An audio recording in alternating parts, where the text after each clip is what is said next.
Happy time zone free Enterprise fans! Welcome to the Highway to the Zemus Zone 6 tournament.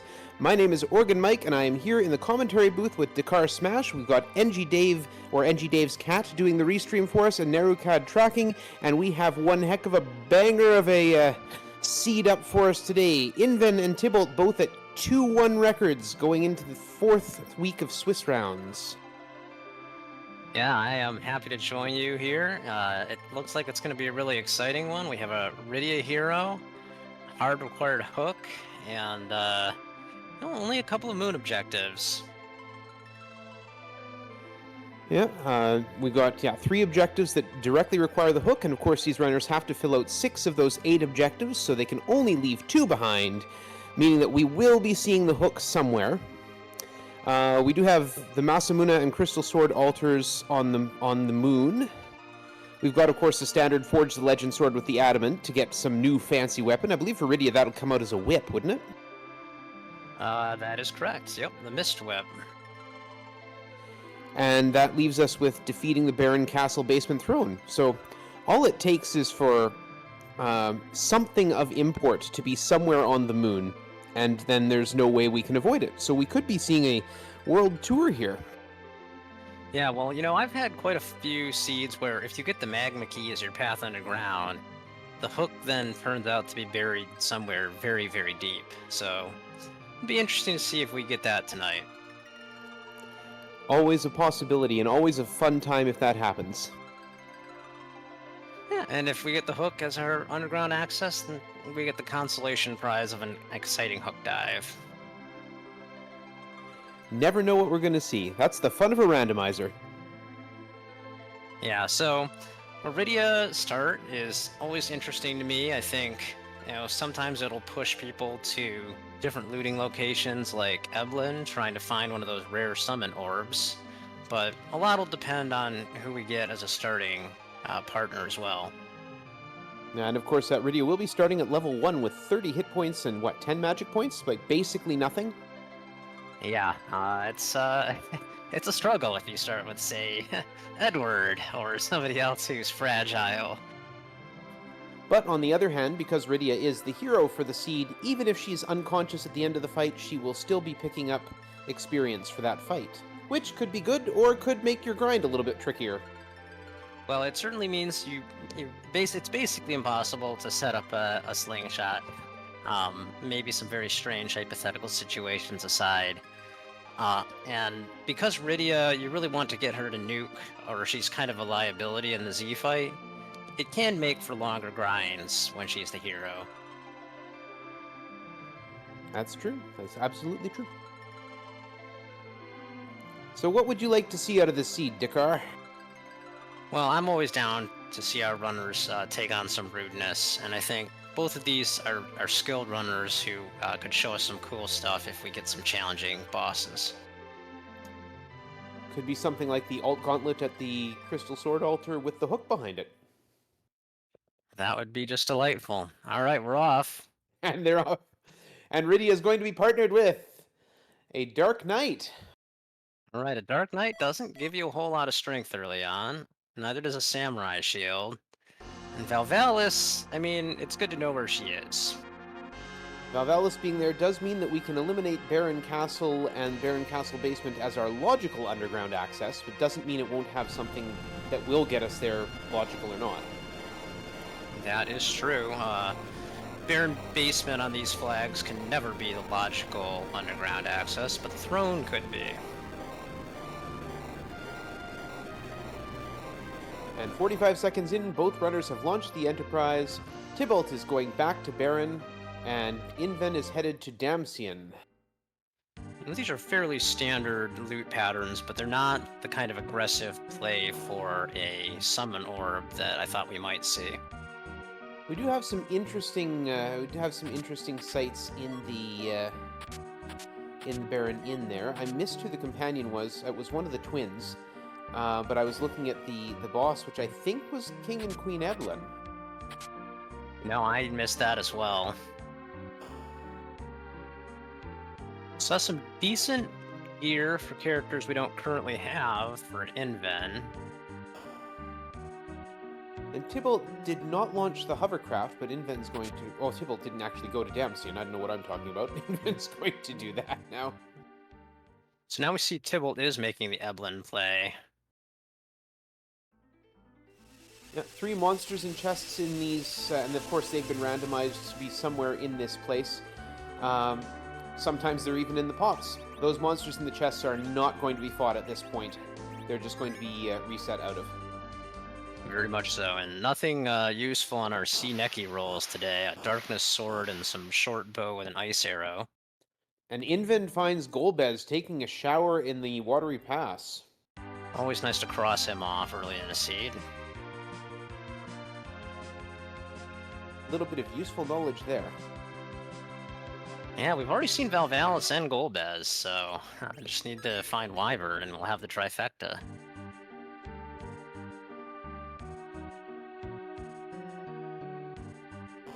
Inven also making the Eblan play, so it looks like our runners have decided they really want to get Rydia online with a Leviathan or Bahamut orb.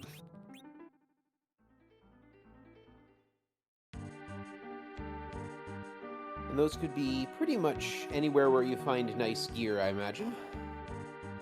Yeah, the highest odds of finding them is in Eblan, although Watery Pass isn't that far behind.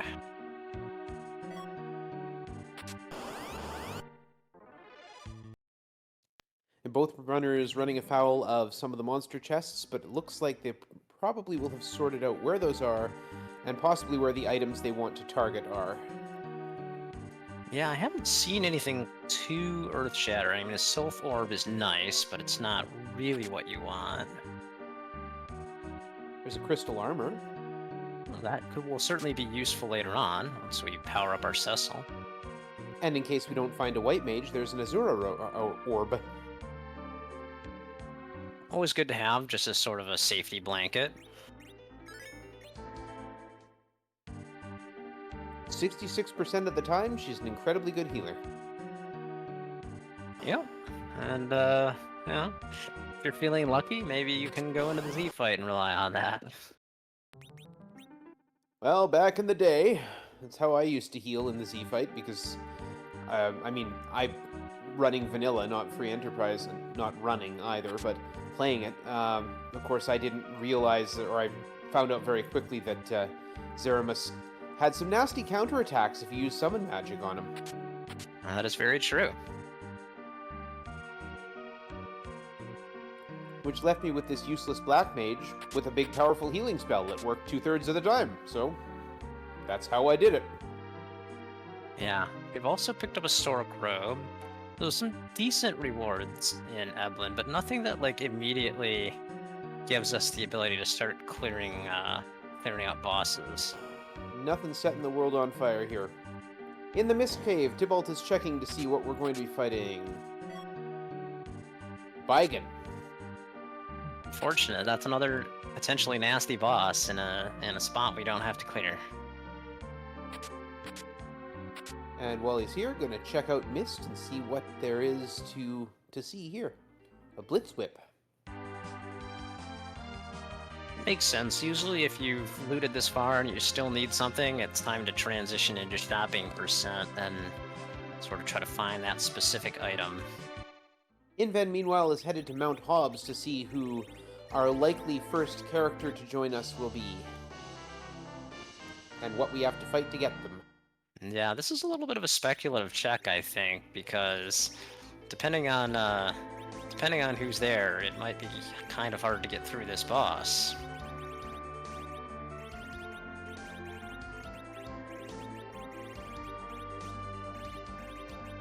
Tybalt doing the same, so whatever challenge awaits our runners, it awaits both of them.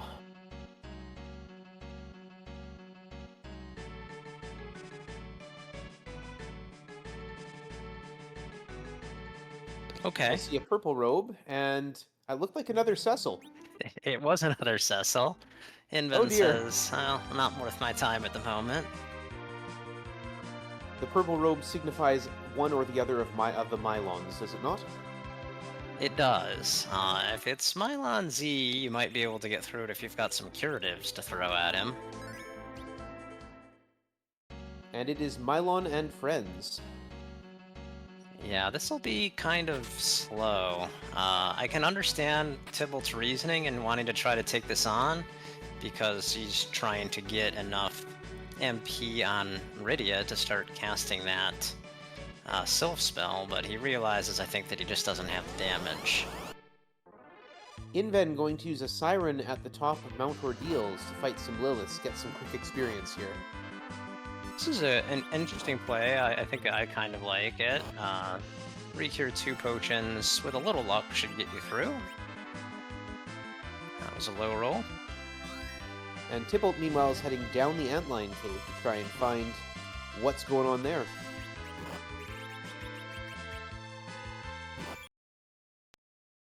And Inven unfortunately, having a back out of that, yeah. Yeah, the back attack was really a problem there. I really dislike back attacks on those Lilith fights.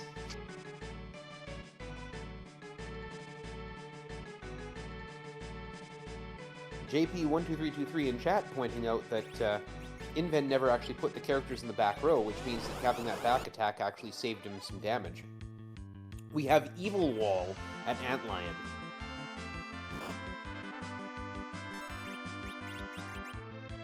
The slowly advancing, crushing monstrosity. Yeah, this is also not very easy for Tybalt with the tools he has right now. Full Rage will do a little more damage than a swing, but there is a risk of actually getting petrified here. And we're going to see a Chocobo summon come out.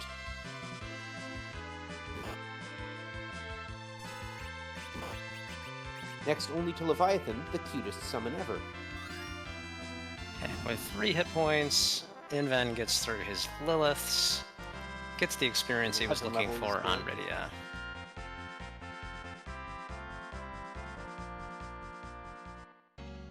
And Tybalt switching back to the Blitz Whip so that he can do more damage with physical attacks. Momentarily changed the Change Rod so that Rydia could use some magic.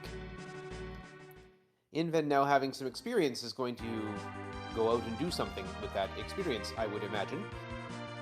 Yeah, he's pretty online now that he's got Sylph. It makes sense to start here with Fabul and get that MP recovery.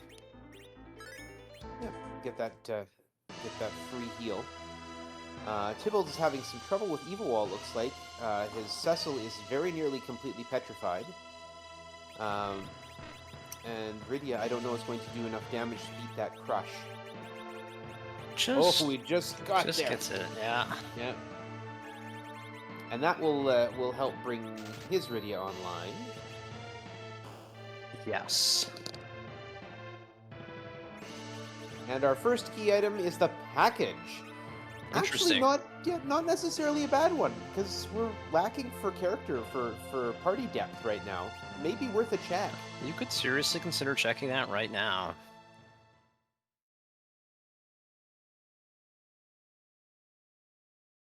And Inven's going to find out what is attacking Fabul. And it is the Queen of the Monsters herself, Azura. We should be able to get through this as long as we can keep the life lock. So we're going to see a life lock from Inven. So when Azura is hit, those faces rotate, and you want to see the gray one. When she's hit, she rotates back to the face she's currently got, I think, if you do it at the right time, and then she'll repeat her life cast, and then you hit her again. Otherwise, she's going to do some damage she's going to heal some damage otherwise.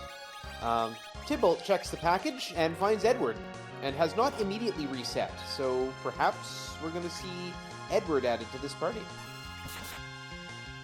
Maybe we will. I think that's, it's a tough call because Edward doesn't add a lot of immediate value unless you can find a dancing dagger, but maybe we turn up the spoon and then he really becomes a more valuable party member. Summoning that Titan. Oh, Azura has gone down for Inven and added to the pile of levels. And we will see what the Fabulous King is holding. And hello, friends from Free Enterprise. From the first channel, the Magma Key. Fabul has our underground access, but not those 3 hook objectives. So,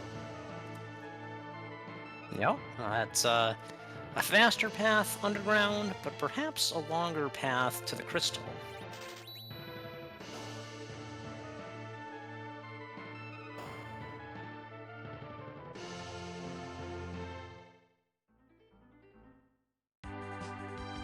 it's also another spicy little possibility here with Tybalt possibly finishing the package quest. Oh, maybe not. Might have just let the maybe got a free heal from letting the cutscene play out. But the other possibility is that we might be seeing a required Mist Dragon hiding behind that package as a fight in Kaipo. That's always possible until you've actually spotted the Mist Dragon. Inven decides it's time to go underground.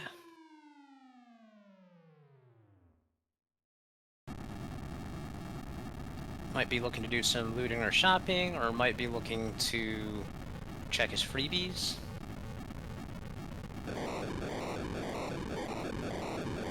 There's a lot of, if you're worried about equipment, there's a lot of treasure chests in Sylph Cave and in the Land of Summoned Monsters too to find. Yeah, and the quality of the loot tends to be a little bit better underground because it's harder to get there. All the good stuff on the surface has already been taken anyway. Tybalt begins his Azura fight, and Inven heads into the depths.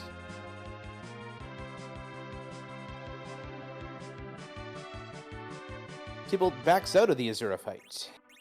Yeah, he did not learn Sylph. That is a problem. But it's going to be a little bit of a problem for him anyway, because his Rydia only has enough MP to cast it once. And the infamous glitch that used to run for Sylph is no longer in operation in this mod. Is that not true? That is true indeed. And Black Sword in the Fabulous Shop, I think Inven also found that, will help some.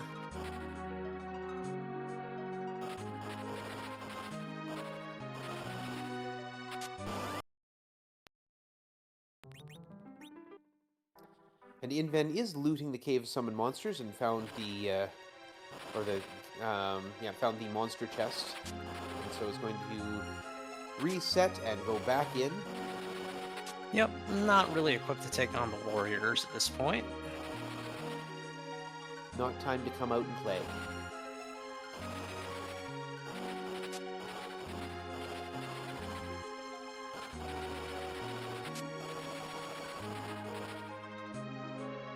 Still sort of overall pretty unrewarding loot.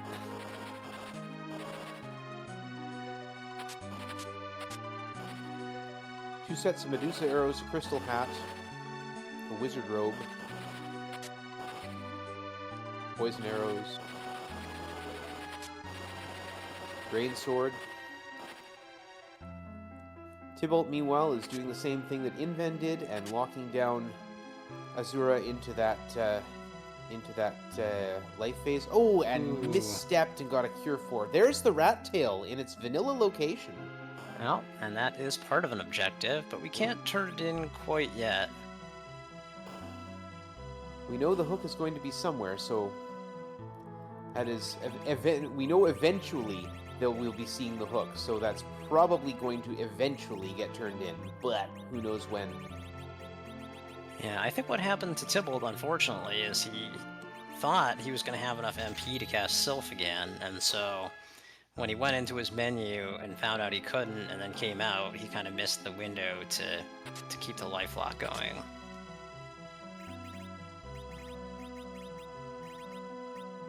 Well, we'll see how that plays out. Looks like he's got it back. Yeah, he did have an ether, so he's sort of recovered and got himself back to the same position.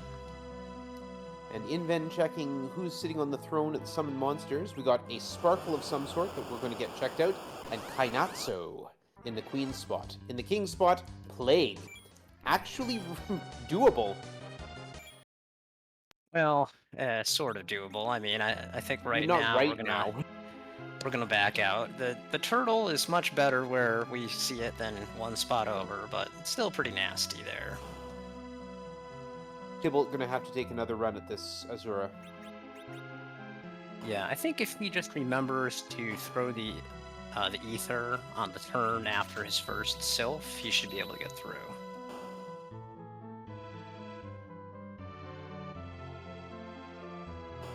Kind of a slow start to this one. It is. I mean, the characters are not very strong, and the loot hasn't really delivered. So, our runners have had to make do with relatively scarce resources.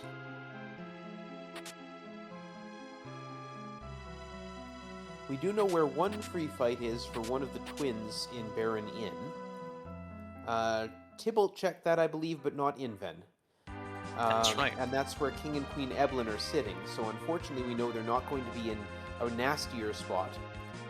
But we don't know what's behind them, so it might be simply impossible to do with this party at this stage. Yeah, I would be very worried trying to go into that Baron Inn 2 spot with this party.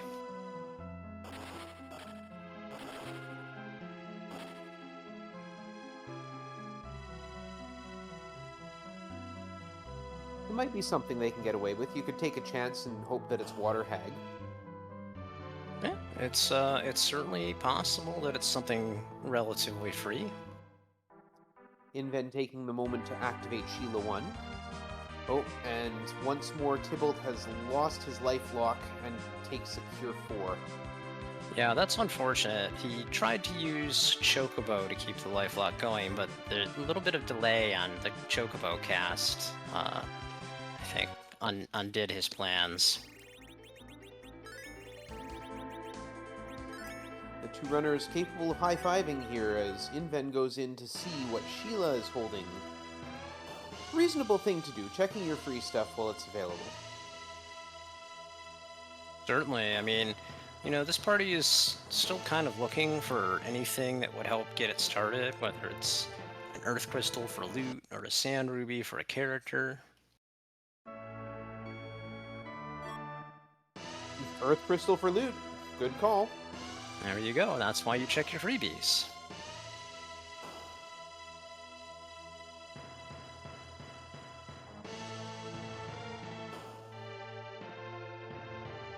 Tybalt looks like he's decided to do some more shopping. I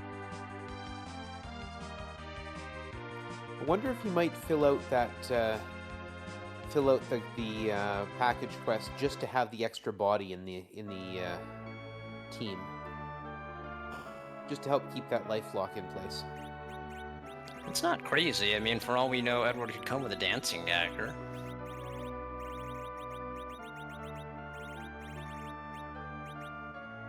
Even if it's not strong, it's just another hit that keeps that lockdown. Speaking of dancing dagger, that and Thunderclaw and Charm Claw and Ice Claw in the Toroya weapon shop. Tybalt checking out Agart.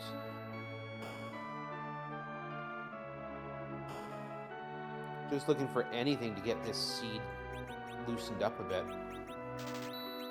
Yeah, he might be looking for the dancing dagger or for mute arrows.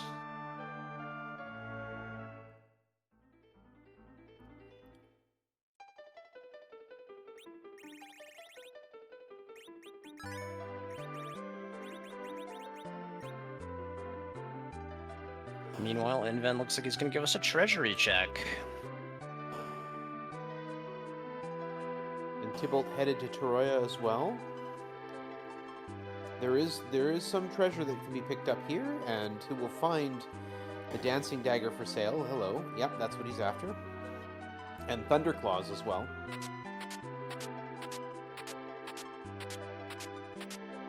So Murasama. A lot of ninja equipment, lunar staff. Two silence staves back to back, and an assassin's knife in the Toroya treasury. Yeah, I mean, the Power Shirt and Zeus Gauntlet will be great once we get Cecil online, but nothing that really helps us right now.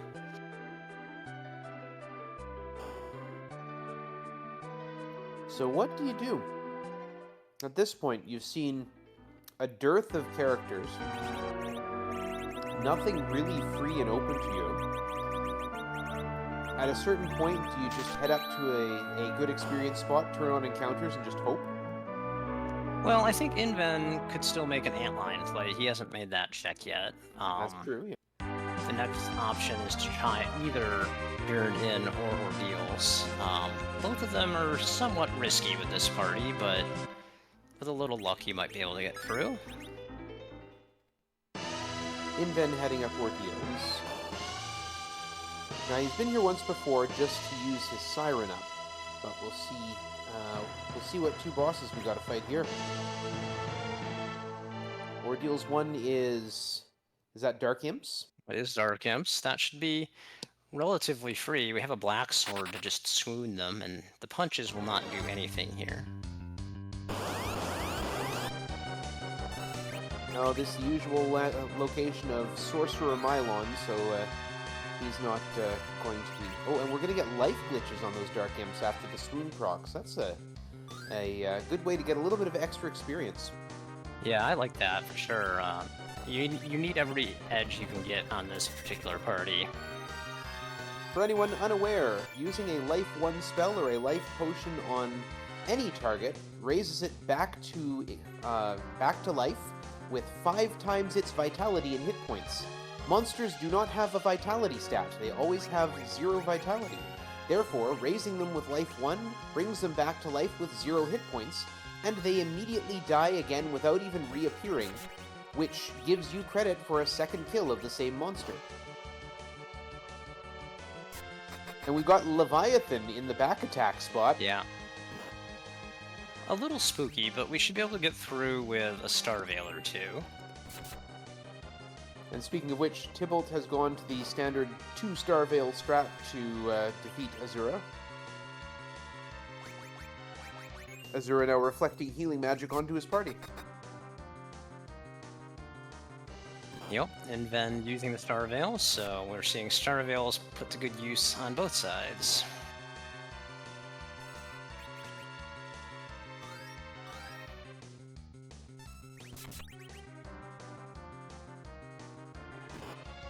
And then we'll see what Rydia has to fight all by herself in the Chamber of Trials and top of Mount Ordeals here.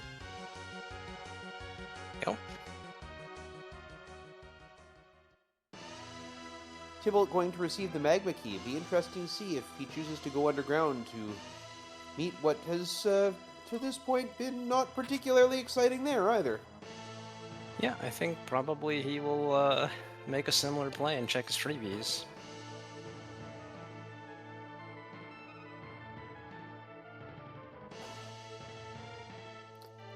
And Leviathan is finished on Inven's side, and we'll get a look at what's inside the Chamber of Trials, which does include a key item, and a fight Rydia is going to have to do all on her own.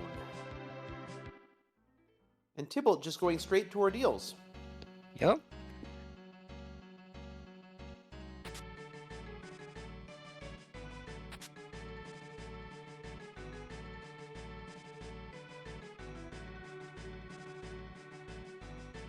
Here's going to be the big reveal on Inven's side.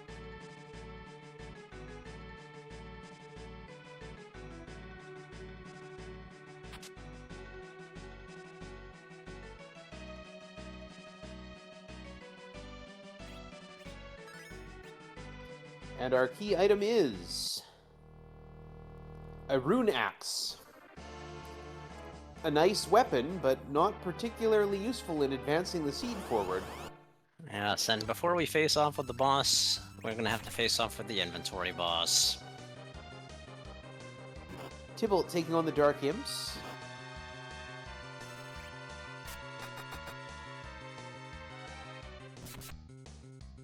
And that looks like guards of some sort. Officer Soldier. The Kaipo guards. They should have a combined total of 1,000 hit points here, which should be pretty easy to get through, especially because they can't seem to land a blow. Yeah, Thor Rage think a second one will get us through. These are trained soldiers of Baron, unable to land a single hit against a 5-year-old child. They're about consistent with their power in the vanilla game.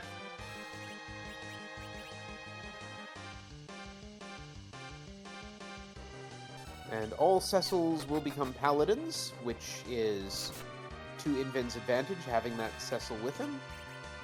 And all Tellas who are not in this seed will be getting Meteor. Now, Tybalt having a slightly longer fight against the Dark Imps here, because I think he may have forgotten to repurchase a black sword in Fabul after one of his unfortunate encounters with Asura. But he is through. And then we will see how he handles Leviathan. Hopefully for his sake, he handles it by putting 2 Star Veils up very quickly. Leviathan not a huge threat in a lot of cases, especially if you have a way to heal through those Star Veils. Yeah, but the big wave is percentage-based damage, so based on your maximum hit points. And then all he does is throw Ice 2 at you, I believe. That is right, but the Ice 2s at this particular location do hit rather hard. Case in point. Yeah. But Rydia, of course, will still get experience for the fight, so long as Cecil can carry the day. Yeah, this is kind of scary, though, because I don't know if the Star Veil on Cecil here is going to last long enough to get through the fight. Inven headed back to Eblan, possibly to take some monster chests on. Yeah. Going after some mad ogres. I think so. And Tybalt did a very smart play there, lifing up the Rydia to kind of be insurance against that Star Veil running out.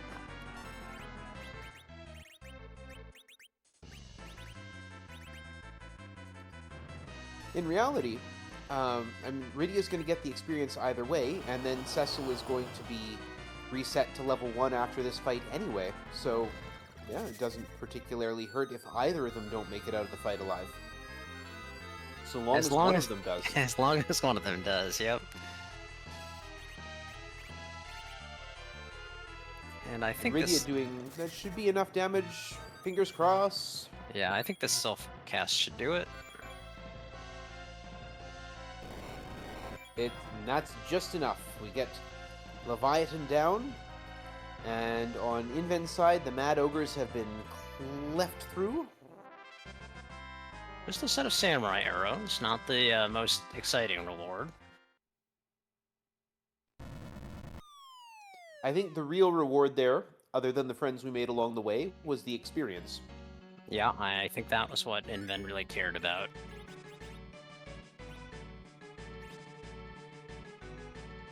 Getting that paladin to a decent level. Looks like Inven is going to try out the Baron Inn and see who's hiding there. Yep. I think his party should be able to handle most things at the second spot now.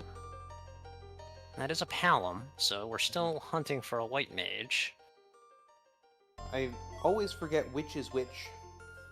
Which twin is which one's Palom, which one's Porum, and then which one's the white mage and which one's the black mage. I might as well just flip a coin. Yeah, it's they look similar, as you might expect for twins. Imagine that.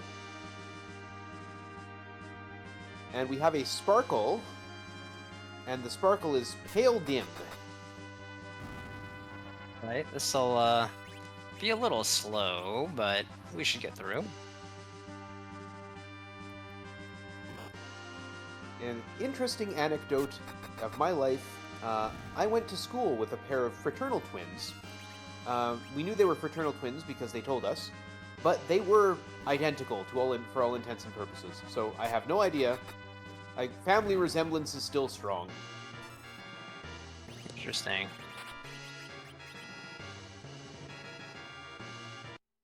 That little influx of experience and all the strength gear in the world Cecil is doing pretty good work on this Paladin, although the inaccuracy of the rune axe means the damage is highly variable. But Inven finally draws first blood in terms of growing the party, and there is the pan. That's 2 more key item checks. Yep, Tybalt for his on his side is successfully through ordeals, so he has his paladin now.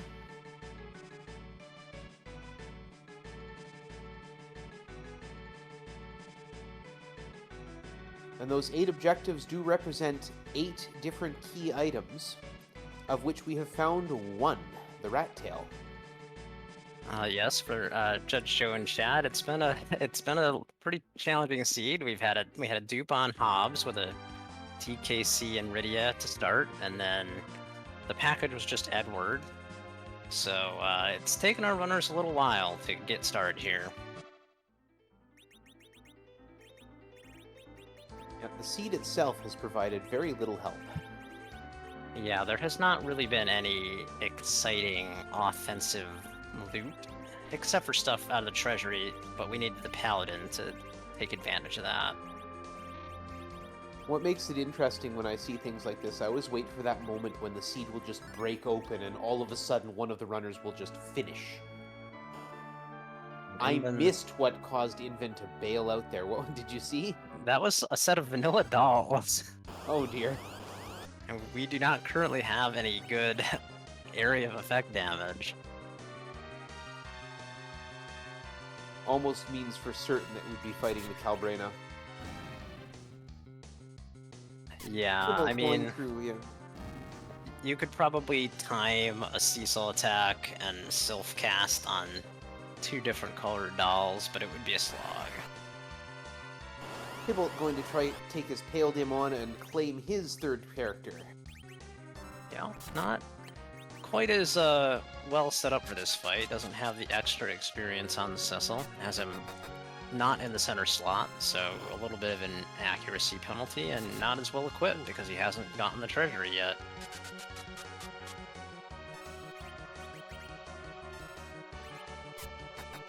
Ninja hat from the Handbonk.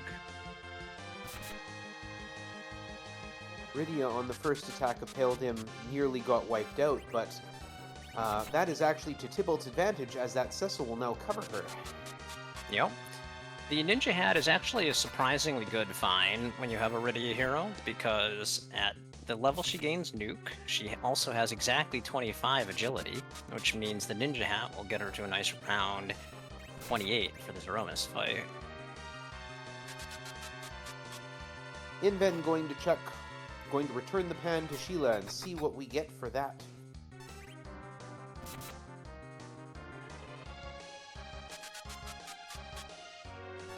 Tybalt may save a little bit of time on this, being able to do both those trips. The Darkness Crystal. Oh, Sheila has the goods today. Yeah.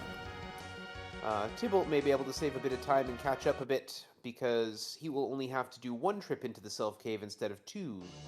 That is true. He will gain a little time back there.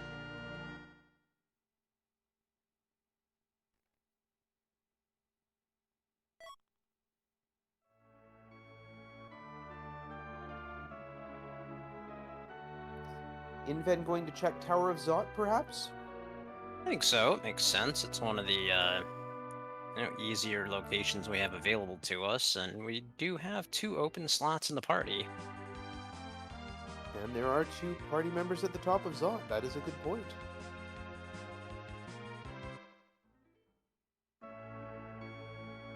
Tybalt going to make his way underground, causing untold damage to the town of Agart with massive earthquakes. Where was Rat Tail? Rat Tail was in its vanilla location, Wolfshade.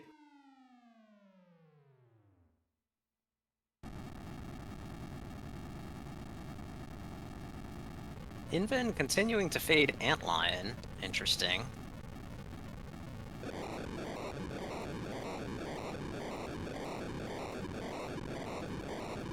Might be waiting for that exit caster just to get out quickly.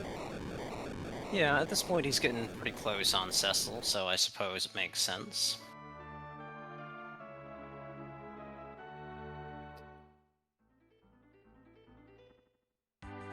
And in the Magus Sisters spot, we have a Dr. Lugai.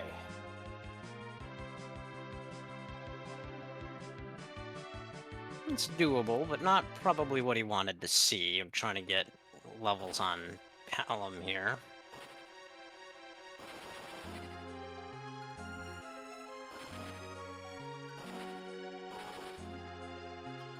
Balnab goes down to a single Sylph spell. Tybalt checking out the land of summon monsters, not bothering with any of the treasure chests, which will also help him gain a little bit of a beat on inven. Yeah. We have a Balnab Zed on Inven's side. It will be interesting to see how aggressively Inven tries to set up a grind. He does have a Zeus Gauntlet and a Cecil, which makes the defensive part of the grind essentially free.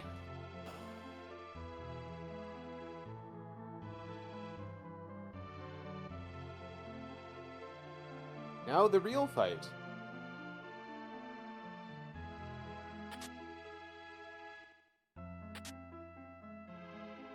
Looks like he's not choosing to keep Palom down for now, which I think is fine. If he wants to set up a slingshot, he will still be able to do so. But he currently has 2 party members who are sleeping, which is a little bit of a problem. Could present a slight difficulty.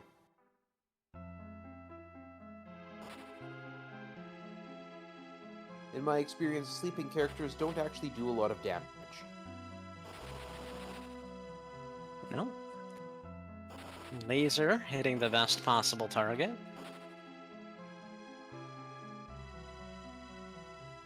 But we are getting some poison procs. That very slow message box popping up.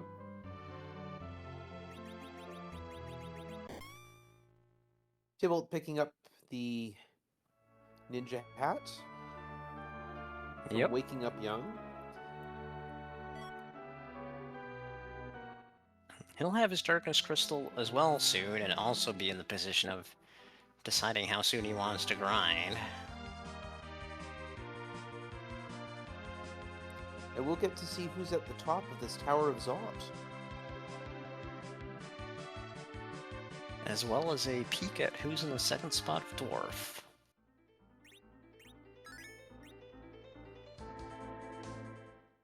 Tybalt checking bosses is going to find Golbez taking a shower down here.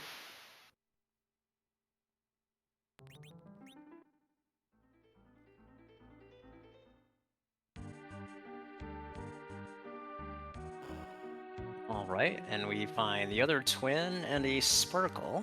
Sparkle, an unknown Sparkle. We know it's not Plague or Palladium. They're both already been seen. That leaves Wyvern, Ogopogo, And the D-Lunars. D-Lunars, yeah.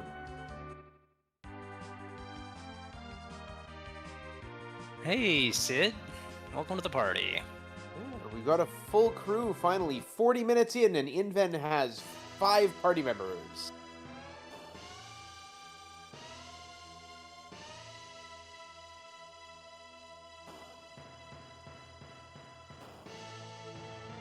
And Rosa, I shouldn't speak too soon. We have to see this boss first. We've got an Octomom.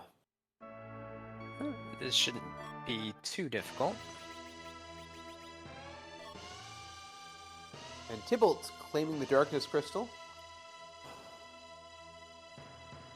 Just occurred to me that does give us a free character check on the moon, though it is not a fast character check.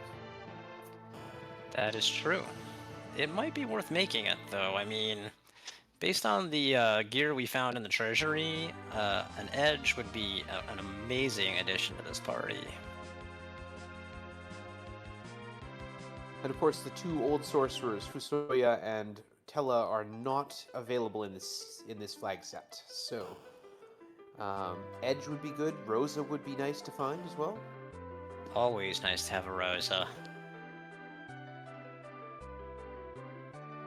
Tybalt going to check the treasury in Toroya. Going to find some decent Edge equipment. Yeah. Hanzo's steel and strength gear, basically. I have to contend with the inventory boss, though. Both of our runners have run into it now, I think, because of just the low quality of the loot has made them loot more than they're used to.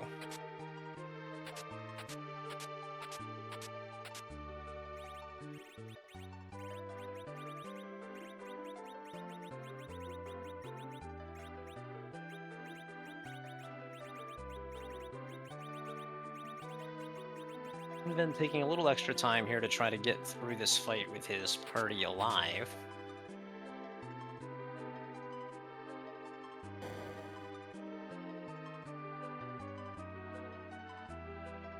And Octomam, of course, loses tentacles after the first 3 hits and then every second hit, and slows down every time he loses tentacles, and is completed, is done. So, Rosa, wherever she is, will get exit, and we will see a key item coming off the top of the tower. Well, if that's the optimistic way of looking at it, it could just be a set of crystal gloves or something like that. A key item check, anyway. Yeah.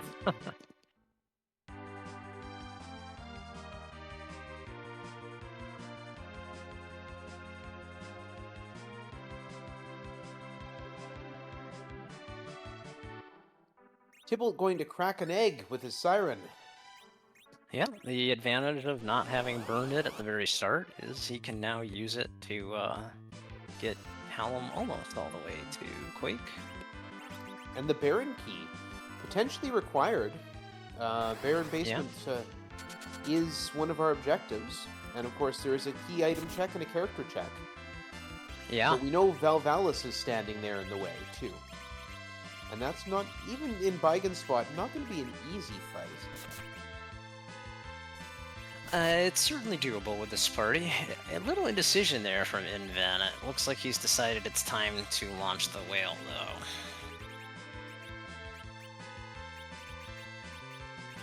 Might find Water Hag in Cave Bahamut and get a whole bunch of experience that way, and or could just be setting up for the Mac Giant grind.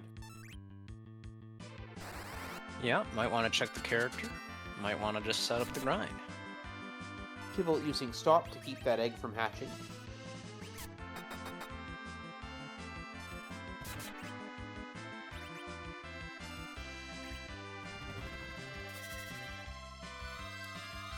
Stop is one of the more reliable ways to get through an egg. And we have scrambled it for 34,000 experience. And there's Cecil's exit. Definitely a nice influx of experience over on Tybalt's side, both for his Cecil and his Palom. And Palom has virus now.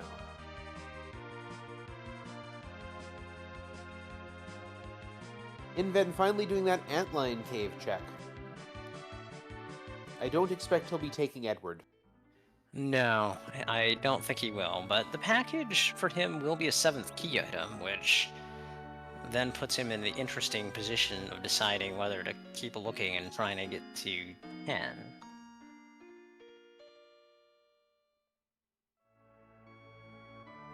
The problem with that might be, where do you look? There is a key item check behind Dwarf Castle still. Yeah, and there's the Baron Throne. The Baron Throne, yeah, and the Baron Basement even could be free, or it could be something that's difficult but doable with this party. Yeah, we also know that that plague at the King of Fame Arch is pretty doable, although might be a bit slow. Inven easily putting that evil wall to rest and picking up the package.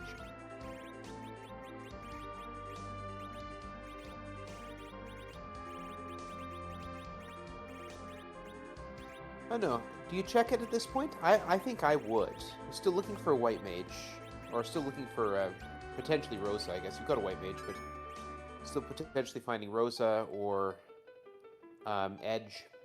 Yeah, I think I would check it just for the Edge, since we have such good gear for him. And I imagine Inven here is just checking to make sure that Mist Cave does not have a Mist Dragon in it. Yeah, important to cover your bases there. I don't know, I'm kind of feeling Miss Dragon at Masamuna Altar with the hook. I like that. I mean, obviously the giant would be even more fun, but I can settle for that. Oh, second giant? Huh? That would be, This does turn into a game of Clue after a while. Yeah. Or it could be at the package all along with that word. Oh, wouldn't that be something? Since Tybalt favored us with the entire package cutscene, but did not complete it by going to Kaipo and claiming the character. Yeah, and we can see that it looks like Inven has decided to at least do the Baron Throne.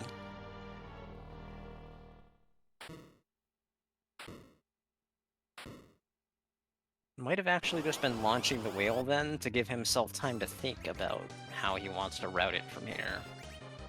It is something you'll probably have to do. It's entirely possible we could get away without going to the moon in this sea, but not likely. Oh yeah, it's definitely a long shot.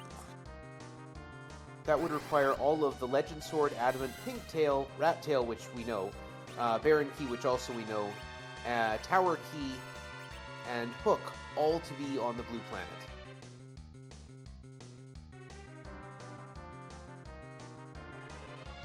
So Inven going to challenge Valvelis in Baigen's spot. Yeah, this one is vulnerable to the physical attacks.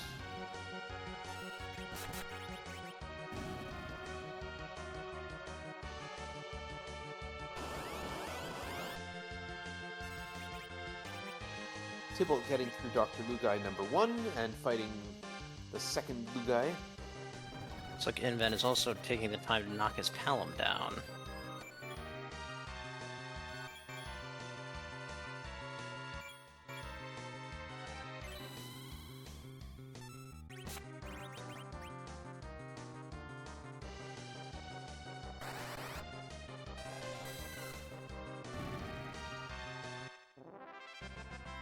And Valvelis drops, and we will see who is on the throne in Baron shortly. Well, Valvelis and Golbez are out, so the rudest possibilities are off the table.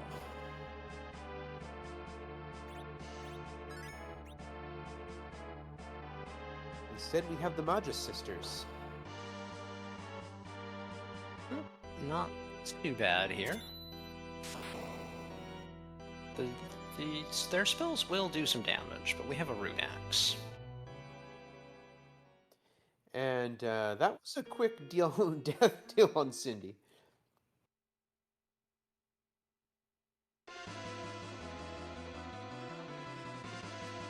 And a pretty hefty hit on the Delta attack. Well, the spell power here is no joke. Fortunately, the hit points are not high compared to, finding them elsewhere anyway. Yeah. And like you said, that Rune Axe just doing work. Tybalt going into the Octomam fights. At the top of Zot, finally having his own party of 5. And we see Young. Punch Mage. Yeah. Considering, taking him in place of Sid? Yep, taking him in place of Sid.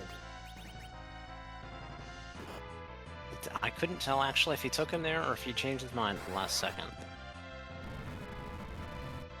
I suppose we'll find out shortly. Yeah. Either way is reasonable, because it's just a little bit late for Yang, I think. You kind of would have wanted to build him up a little by now.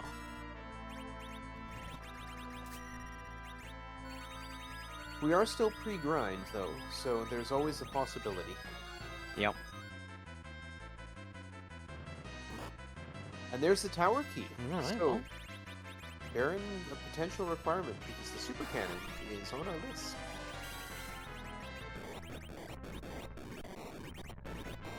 Looks like we're gonna get a basement check, at least. And Tybalt getting through Octomam much quicker than Inven, with the benefit of additional levels. Yes, although he did not get experience on his Porum, if that matters to him. I think that may have been deliberate.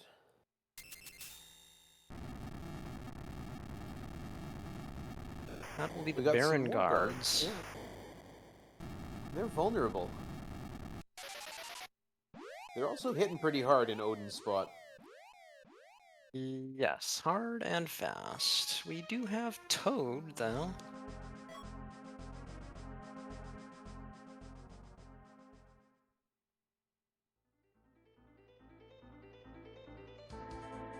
Will it work? It did not. Oh, off-slot Toad.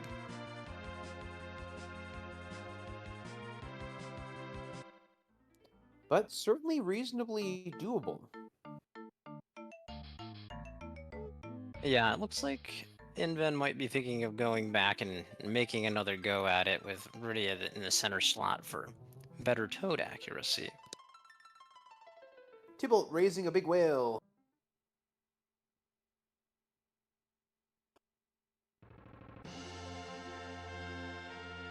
Yeah, the other thing about Inven having found the tower key here is it makes going for 10 key items now look much more reasonable because he's got 2 checks in the tower, 1 in Dwarf, and this basement to try to get 2 key items. And having 10 key items means that the characters will be earning double experience, which is really handy if you're about to grind for experience.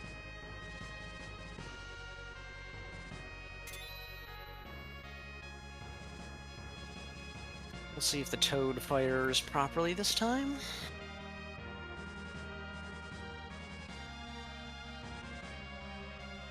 And hits both guards, rendering this fight pretty straightforward.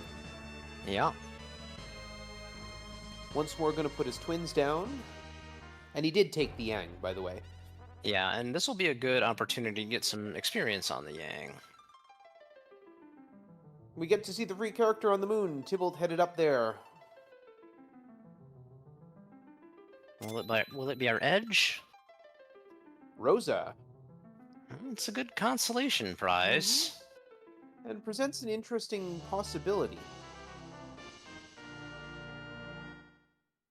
We have 2 black mages and a white mage already. Oh, we're just going to ditch the other white mage. Okay.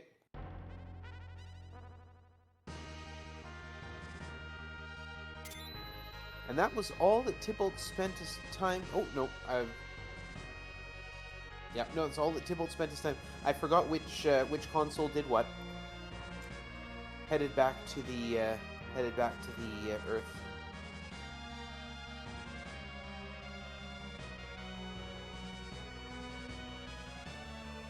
Judge Joe pointing out that Hook would be go mode. I have to think about that. I have to do the mental math. Yeah. Yes, it would, because that leaves Legend Sword and Adamant and Pinktail on the floor, and that gives us access to the rest of the other 6 objectives. Tybalt purchasing an Ogre Axe could be a prelude to a grind. It's not necessarily a pretty go mode, but it certainly is go mode. You can't be picky. Especially in this scene. It's the Legend Sword. It's part of an objective, albeit well, we're gonna have to get the hook anyway, so it doesn't really move us closer to go mode. But it does complete the first objective at 55.5 minutes. Yes, and it's also a 9th key item.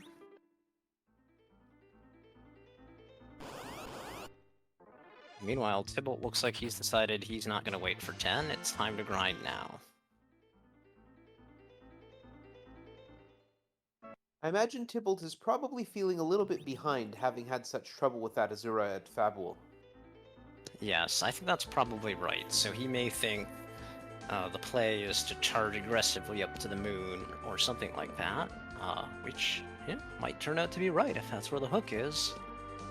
Sweep the moon, get as many key items as you can, clear out the 2 objectives there, and maybe get lucky with the right key items. And now Tybalt has found a seed that he likes for the monster generation and is going to head to the Giant of Babel to do some Mac Giant grind. And if you want to explain that, Dakar, I really can't. So go ahead.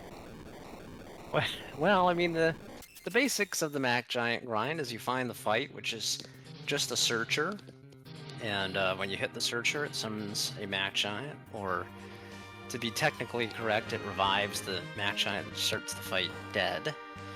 And then you can just do that over and over again, kill Mac Giants until you've counted up as many as you want to get to your desired level, and then end the fight by finishing off the searcher. Meanwhile, Inven's going to give us a couple tower checks. Yeah, very interesting. And we'll see who is going to be in that hook seed. Or if they do the launch the Falcon goal. And it is Antlion blocking the Falcon and Dark Knight Cecil at the top of the tower. Yeah, not really where you want to see Antlion. That's definitely something you kind of want to do after you finish your grind. And Tybalt has found the Machine Giants. It was honestly not until I started doing commentary for this year that I realized that Mac Giant was Machine, and it wasn't that they were Scottish. Yeah, well, the translator certainly got creative, trying to, I guess, fit things into character limits.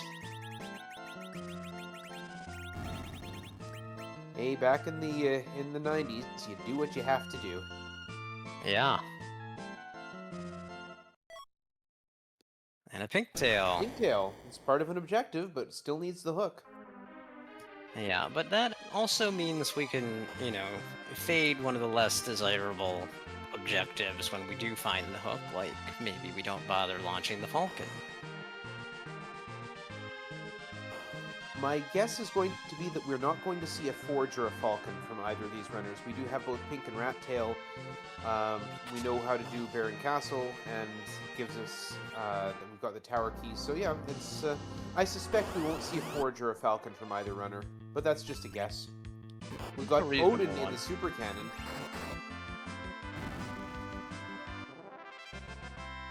And we're through with just one punch. It would have been a little scary there if it had been an Ogopogo with the HP levels we went in with.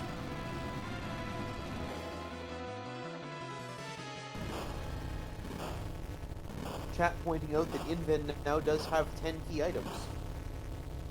And hello, Tallgrant from the raid. Good to see you. Welcome, everybody. We've had a rather rude seed so far, a particularly unpleasant start.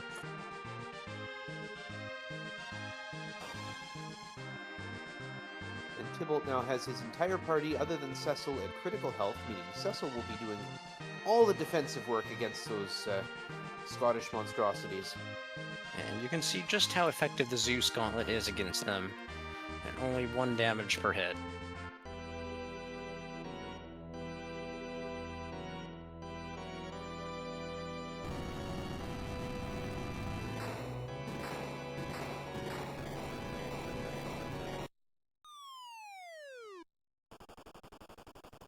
And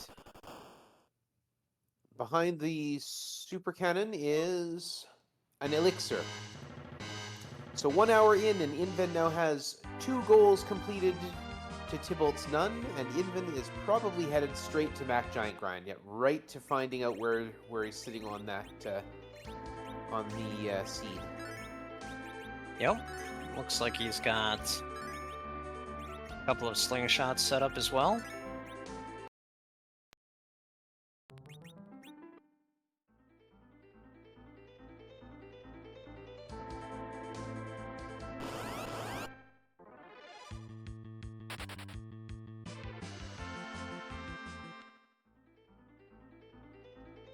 And runs away, which makes it seem like he's at least found a line towards the fight he's looking for.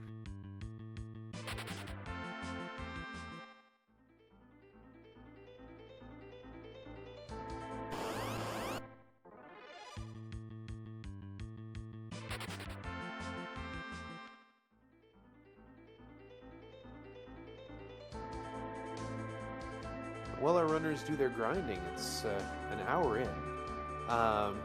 So I'll reintroduce myself. We've had a bunch of raiders show up. We've had a bunch of people from the other game that happened earlier tonight show up. Please, no spoilers. My name is Organ Mike. I'm doing commentary here with Dakar Smash. We've got NG Dave doing the restreaming. Well, NG Dave's cat actually, and Nerukad doing our tracking for us.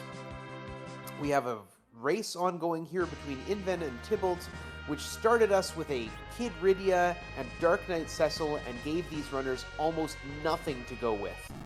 So the fact that they are where they are, it sounds odd to say that, oh yeah, Inven has 2 goals done and Tybalt none after an hour, and that's actually pretty impressive, but given the way this seed has been treating them, Yeah, I mean, that is actually a feat.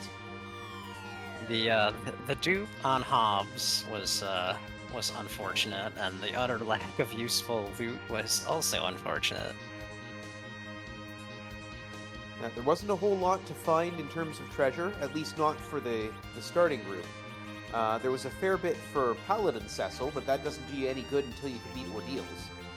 And of course, on Hobbs, the earliest available character was another Dark Knight Cecil. So, yep. And so far, the biggest difference I think in the race has been Inven's decision to take just Dark Knight Cecil and Rydia up Ordeals, use his 1 Siren to get enough MP on Rydia to actually cast Sylph, whereas Tybalt struggled with an Asura at the Fable Defense for quite some time.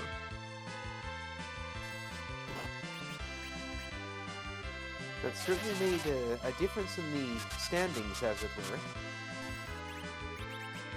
Tybalt's gained a few steps on Inven in the meanwhile, and we'll see how this difference in grind timing affects them. Inven, of course, only has to do half as many giant kills because having 10 key items doubles the experience that he's going to gain. But Tybalt got to this earlier and hasn't done a lot of the other objectives or even the checks that Inven has done yet.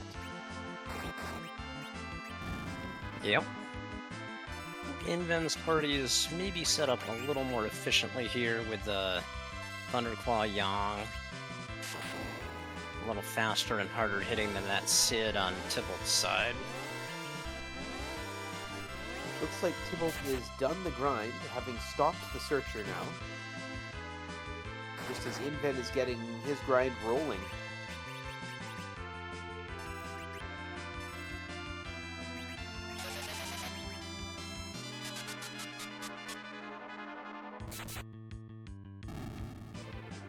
Both of them making good use of that Zeus Gauntlet on Cecil to just make the defensive aspect of the grind trivial.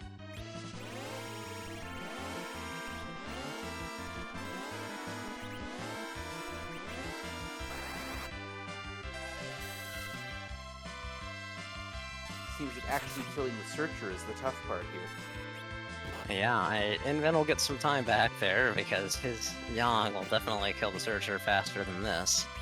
But Tybalt is out of the grind, getting 570,000 experience, and probably slingshotting those casters. I think it might only be a slingshot on Rosa for Tybalt. Certainly was, though, with 43 levels there.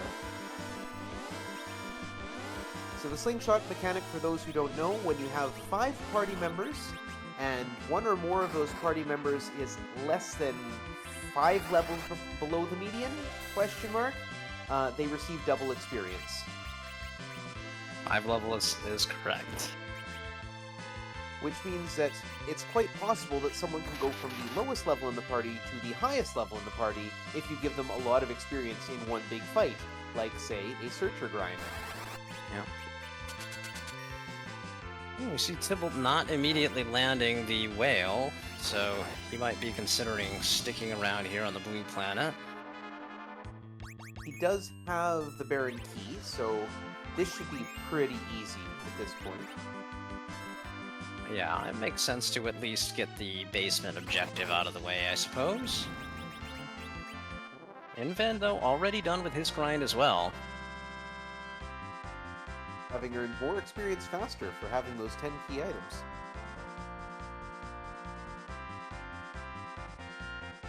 And perhaps didn't quite grind as long. Or, well, no, obviously he did, because he got more experience. What am I talking about? Got more experience, but maybe didn't grind to as high a level. There are some times where I wonder if what I'm saying is actually what's coming out of my mouth. Well, his grind was so fast, I think it just kind of threw you for a loop. That must be it. Thank you for the out. So it'll be interesting to see where inven goes. I imagine it's a moon dive next.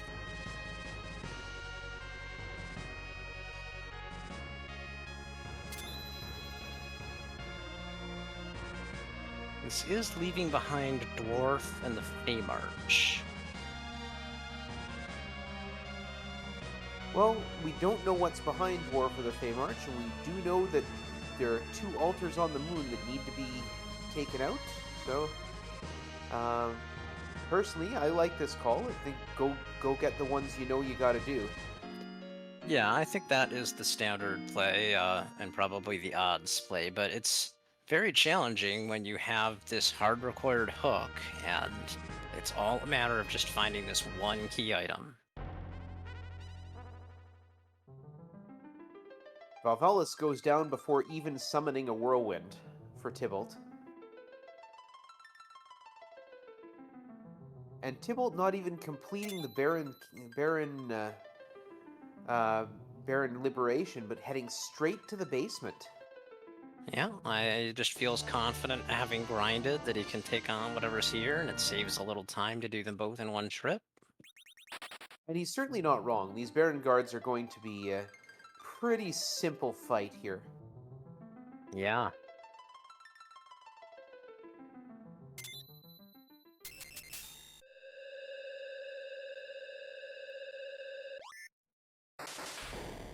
Unfortunately, we don't quite have stone on Rydia.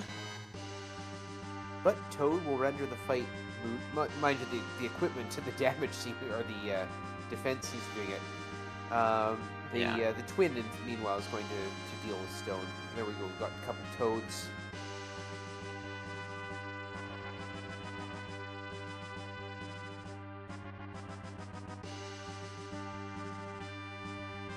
Off-slot stone. Stone not landing, so... That was a nice silent staff bonk for 4,800. Yeah, I looked at that number and thought, well, yeah, that's pretty normal for damage. And then I realized it was Rosa doing it. Yeah. It's actually a powerful weapon when you have all the levels and you're hitting a mage enemy. Doing about as much damage as the 2 fighters combined.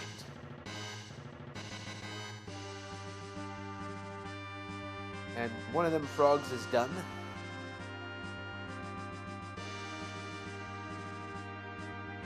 Inven deciding to start with the Crystal Sword altar, and what some people call the Demarine. Tybalt getting the Legend Sword. And we'll probably go up and finish Baron Castle just to get the key item, if nothing else. But at 70 minutes in, gets the first objective on Tybalt's side. Yeah. As Inven is going for the 3rd objective with the Vanilla Crystal Sword altar. So we talked about maybe there being an alt gauntlet here at the start of the seed. We'll see if I've cursed it.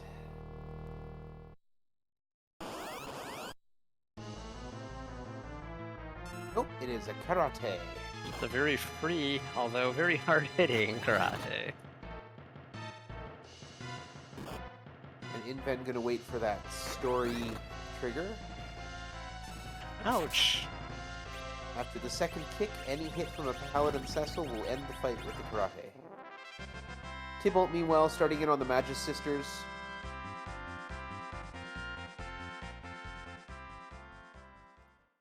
And the Crystal Sword altar turns out a Avenger. Potentially useful. You don't hate to see it. And of course, hard required, so There we go. Well, Tybalt finding Yang. I imagine Yang will be left here. we didn't get our gauntlet at the Crystal Sword altar, but we have Alas. a second shot at the Massive Unite altar. I have seen that once in this league already. A goal alt gauntlet at Masamuna. It got faded. Yeah, I would expect it to get faded under most circumstances, but I think if you're in Inven's position, you can't really fade it because it might have the hook. Would be a truly spicy seed.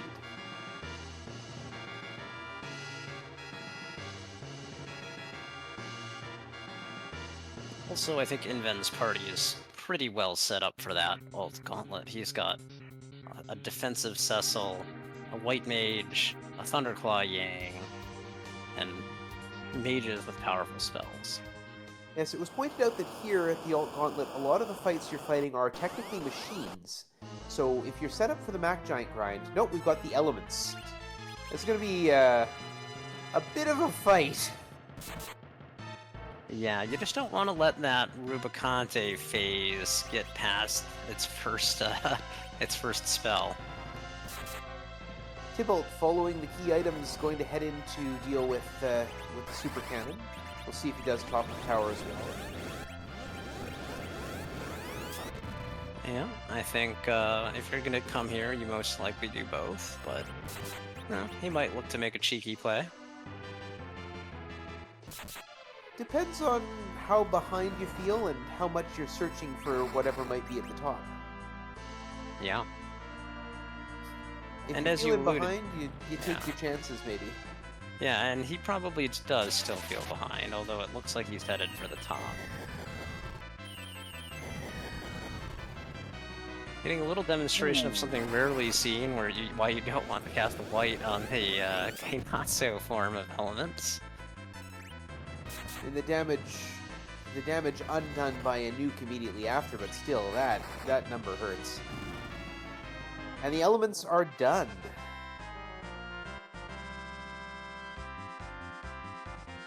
Tybalt about to show us that justice is not the only right in this world, and it's just a Stardust Rod. Now, now that you're up here, do you check the other altars? Well, I think you do. I mean, you don't have the pass, and you really don't want to make this walk down to the bottom of the lunar subterranean again. So, I think you're sort of priced into checking the ribbon room in the White Spear.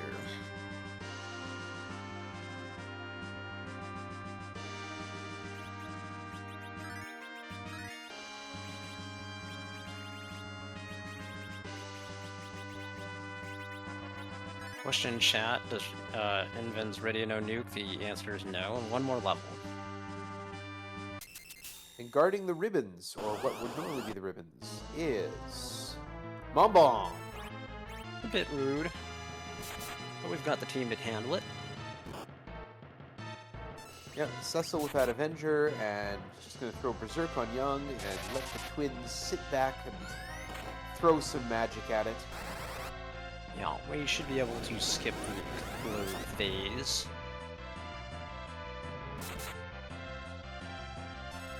Tybalt gets his pink tail, but still, the hook is out there somewhere. For all we know, it's behind that turtle at the Queen of Fame Arch.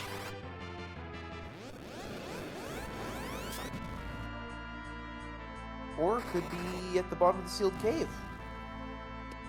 Or it could still be the Mystic Package, or at the back of the CP, at the back of the Giant. Back of the Giant would be truly fun.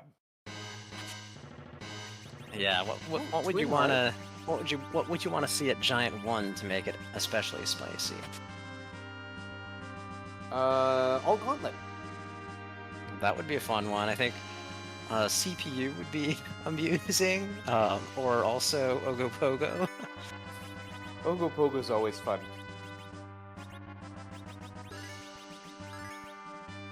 Gotta shout out my Canadian snake brethren. Yep. And Inven checking out the White Spear altar, which gives us a aside from whoa, the CPU. So it's not going to be CPU at Giant 1. We will be doing the CPU here, but I think we'll see just some YOLO strats. Yeah, well, Cecil walked into this fight berserked because of the Avenger, so you just roll with that, I guess. Yeah, and you know, the back orb here only has about 2,300 hit points, so... Yeah, It's this is not Plague much. Spot normally. There's not a lot of hit points here.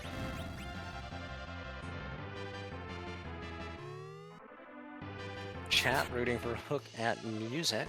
That would be fun, too. And out comes Globe 199. And unfortunately, we're not going to see that Meteo get off. Yeah, not the target he was hoping for there. But we get to see some white. And down goes That's it for CPU. And at that altar, what would normally be the White Spear is now the Dragon Whip. And he's not even going to bother to keep that. So Tybalt making sort of the standard play here to chase his moon objectives as well, but I think under the circumstances, he now kind of, it's working to his disadvantage because he's behind in the straight line race. Inven going to go check the Muramasa altar. And we'll see if Tybalt can get a little beat on Inven here. Just being very systematic on Inven's side, which I think makes sense. Yeah, if you don't have to come back to the moon, don't. If you find that pass and don't have to return to the lunar subterrane, that's a fair bit of time saved. Certainly is.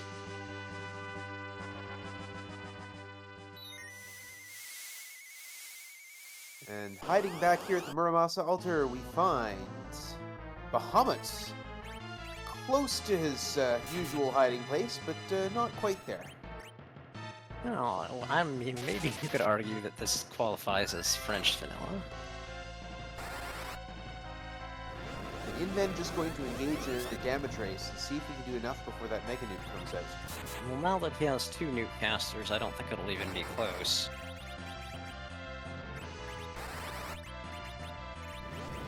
Chat suggesting this is in fact a hazelnut Bahamut. Alright, I'll approve that.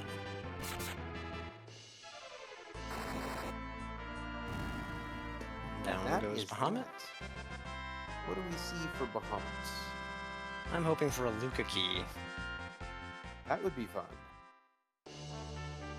Just a crystal armor. I'll settle for it. Tybalt taking on the Karate. Yep, and it looks like Inven's gonna make the trek over to Cave Bahamut. Well, you know Bahamut isn't there, so whatever key item he's hiding must be free, right? Must be. Question from Thomas Stout in chat. Can the Dragon Whip paralyze Bahamut because he is a dragon? No, it cannot, unfortunately. There's 2 problems with that. First of all, because the game is exceptionally well coded, he's technically not a dragon. And second, he has the boss pit, and so he cannot be paralyzed. I think I saw Mist Dragon in Cave Bahamut. Yeah, we did see that. Exciting.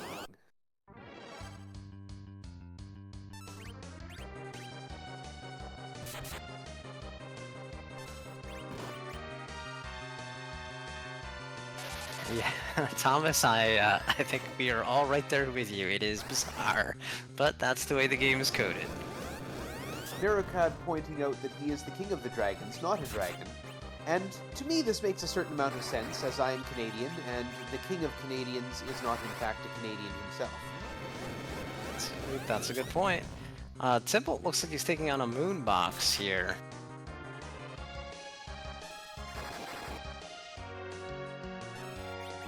I'm not sure if he was looting for equipment or looking for a little bit more experience, maybe to get ready to nuke.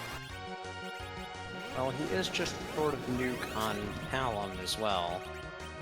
He cut his grind a little bit short. D-Mist goes down for inven.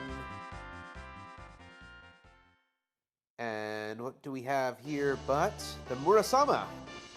More weapons for the edge, who's probably behind the giant. So Bahamut went, grabbed the Murasama from the Murasama altar, and then just went and stood there. Yeah. Story checks out.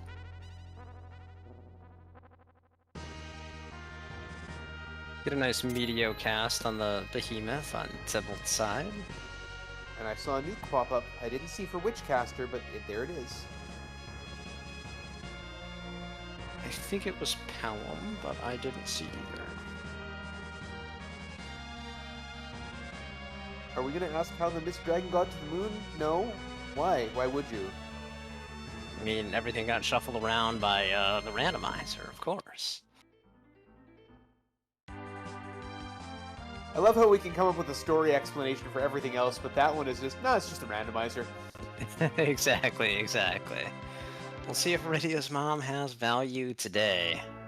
And Tybalt checking the altars before going down to the Murasama, or Masamune altar. Yeah, I think this could be a play to get nuke on Rydia. The pass. That is probably one of the things that Inven was looking for. Yeah, I mean, it's probably the second best thing you could find there. Inven now does not need to return to the moon under any circumstances. Yep. However, we are still looking for a hook, because this seed cannot be completed without a hook. So the Cave of Monsters seems to be the choice decision here. Well, it's that or the Twin Herb. Or the Dwarf Cave, or a Dwarf Castle. Oh yes, the Dwarf Castle that we faded. Wouldn't it be funny if that had the hook all along? Yes. Yes, it would.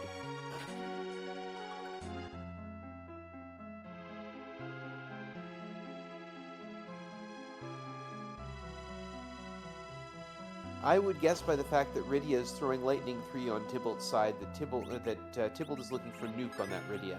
Because, yeah, the other one has it. Yeah, 1577 I think is probably one level short. And Mum-Bomb not even bothering to explode, just getting out of there.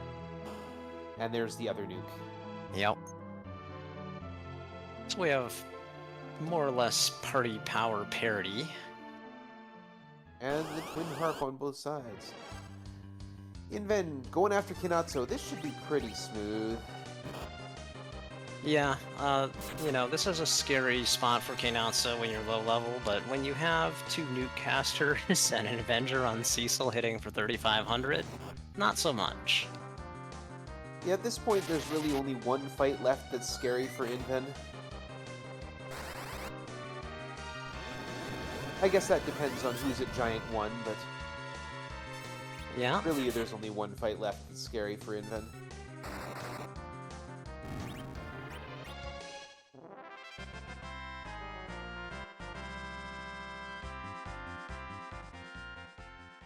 Tybalt taking on the elements where Ogopogo normally hangs out.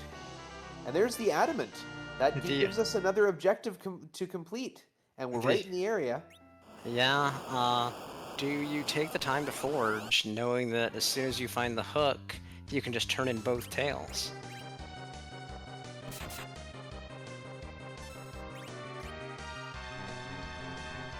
I think probably not, just because a Rydia hero makes the forge reward a little unexciting. The shot might have something there, as pointed out in chat. That is certainly true. But I think Inven's party is so powerful that anything the shot might have for us would be just overkill. Mind you, overkill is the best kind of kill, so... Forge if you like having fun, or if you like putting on a show for all these wonderful viewers. And Tybalt gets through the elements without even seeing the back half of the fight. Just taking it out at Rubicant. Yeah. Getting the Stardust Rod, and in fact, the fourth goal And now both runners are 4 out of 6 goals. Tybalt is still a step behind, unfortunately. There's the spoon. Spoon. And Edward, of course. Oh, Dickard just resetting out of that, not even bothering to keep the adamant. Yeah, I think that's your decision on whether to forge. From a gameplay point, that is the right call. Like you said, Pink and Rat Tail are both in the inventory. And you know you need the hook. There's no other option. And So are we going to see music? We are. We're gonna get a swag black chocobo over there.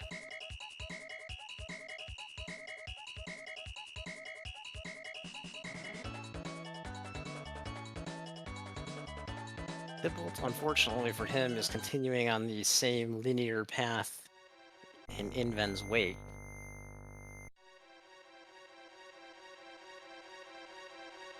Took an exit. Oh, he's heading over to Mursama. Okay. So took an exit out. I don't know that he checked the plague spot, but Yeah, I mean, we know there's nothing there, but he may have faded that one.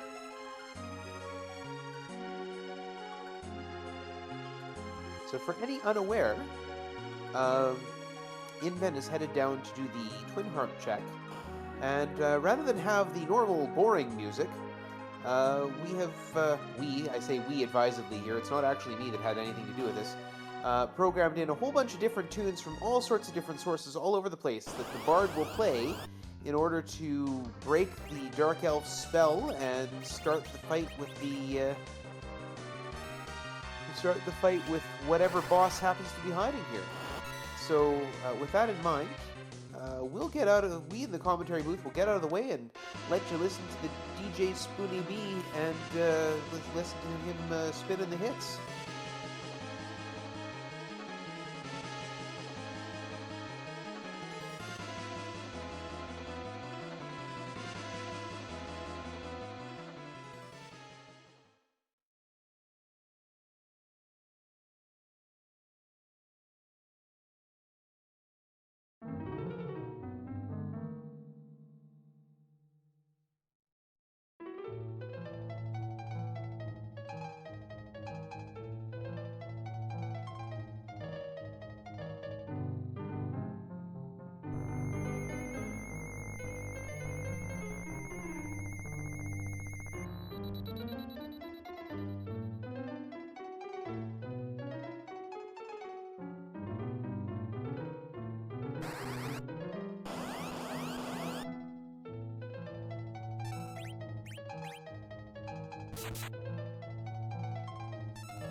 And Ogopogo goes down quick. Those numbers on the big waves look scary, but they are based on the target's Oh my. maximum hit points and a Sand Ruby, which is just going to be ignored. So we now know the route has to be through Dwarf Castle. That's all that's left. Tybalt, meanwhile, heading up to Cave Bahamut, took out Bahamut in the Murasama altar pretty quickly. This is panic mode if you're in Inved's shoes.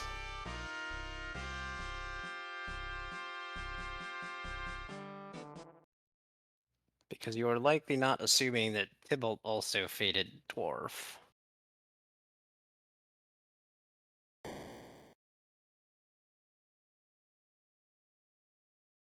Fortunately, when you have these numbers, panic mode just means you're worried about the other runner completing the seat before you, and not you're worried about what's actually in front of you.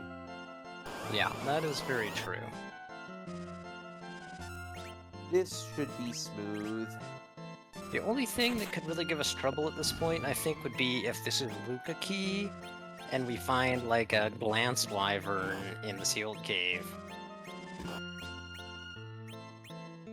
It probably has to be Luca Key. I don't know what else it... Otherwise, the only place for the Luca Key would be in the sealed cave itself. No, it could be behind the rat tail. That's true. The hook can't be behind the rat tail, obviously. Yeah.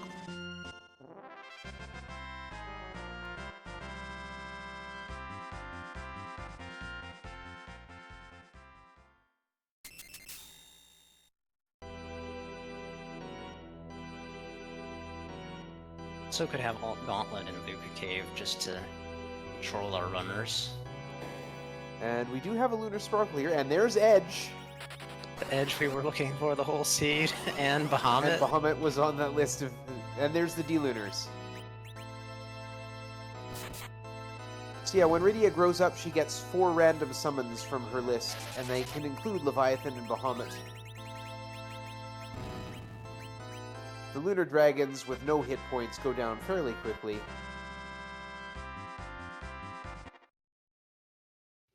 Tybalt finishes up his demist fight.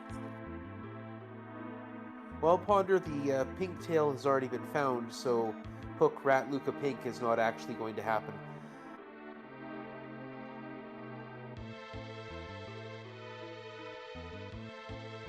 Pigtail was at the top of the tower.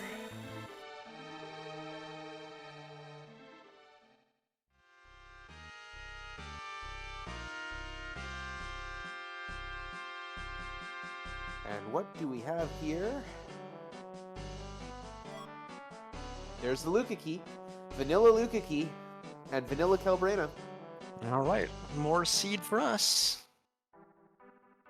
Yeah, the Alt Gauntlet would be a shockingly vanilla, or a shockingly devastating thing to find, but would be required. Yeah, sometimes it just likes to show up right at the end of the seed to troll you, especially if it's been a long one. Tybalt has claimed the pass. Yeah, Hook is the only thing that must be there, and Hook is hard required.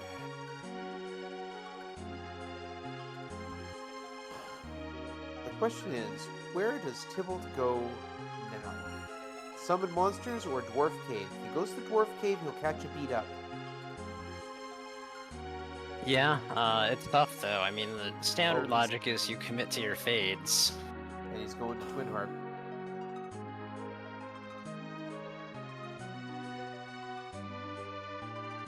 Yeah, it looks like he didn't even save, so... Well, we know it's got to be the Hook. He's checked everything else, and except, like you say, Rat Tail, which can't be the Hook. But we are also pretty comfortable that he can get through this one, I think. Yeah, it just means he won't be able to reset out. Which he is not going to do anyway, because it's going to be the Hook. Of course. Unless we've all overlooked something that it could be, but I don't think so. Normally, if It is I the overlook Hook. something, you tell me. So. It is the Hook on Inven's side. Oh, the point being no save after Bahamut pass for Tybalt. Yeah. So Tybalt is going to be committed to getting out of here. Not that it takes long to get out of here afterwards. No, Hey, it's not too once more the Dark Elf, so we will once more duck out of the way and let you hear that lovely music from Super Mario RPG. Yeah, wow, mirrored Dark Elves.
All right, and Tybalt is through.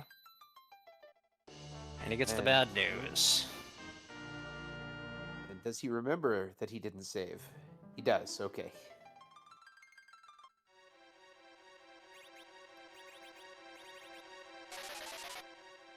And inven with the hook, finally. Going to go turn in a couple of tails and get this show on the road. Yep. Maybe get a white shirt.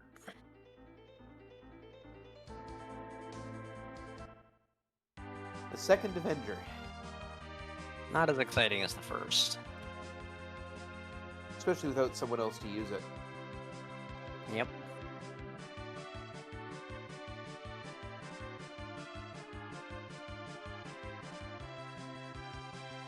And Tybalt is going to go to summon monsters first. Yeah, I understand it. It's unfortunate, though. Defense sword from the rat tail.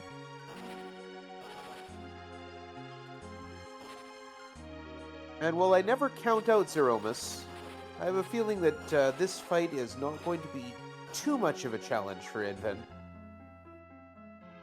He certainly has a powerful party. I mean, Forum has like a Rosa level of HP.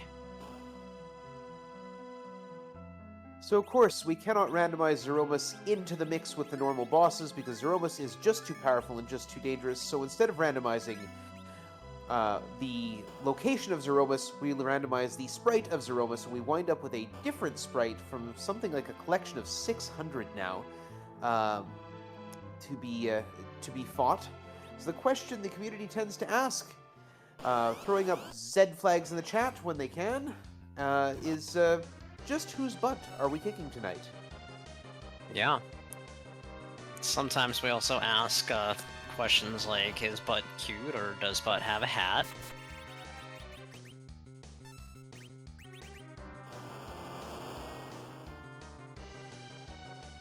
All questions which will be answered momentarily when inven uses the crystal and shows us Zeromus's true colors.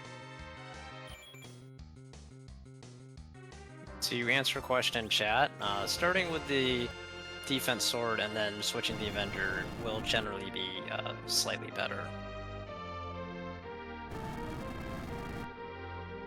And Zeromus is shaking. Cecil. Oh, Yang taking the crystal. Zeromus having another little shake. Here's the pitch. Crystal towards Zeromus. His true colors are emerging. We have a Grurg.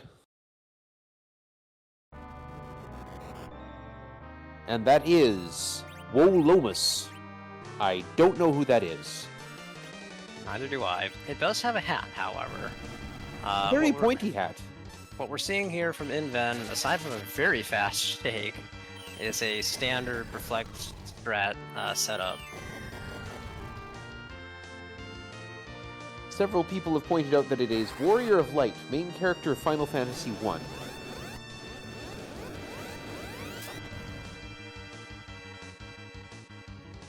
Tybalt, meanwhile, taking on the King and Queen, the power couple of of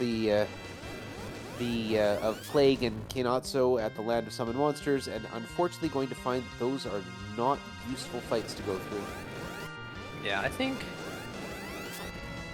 I don't know, just judging by the, how fast that shake came out, I think this might still be a 25 agility Iridia, but the party is so powerful, we should be fine.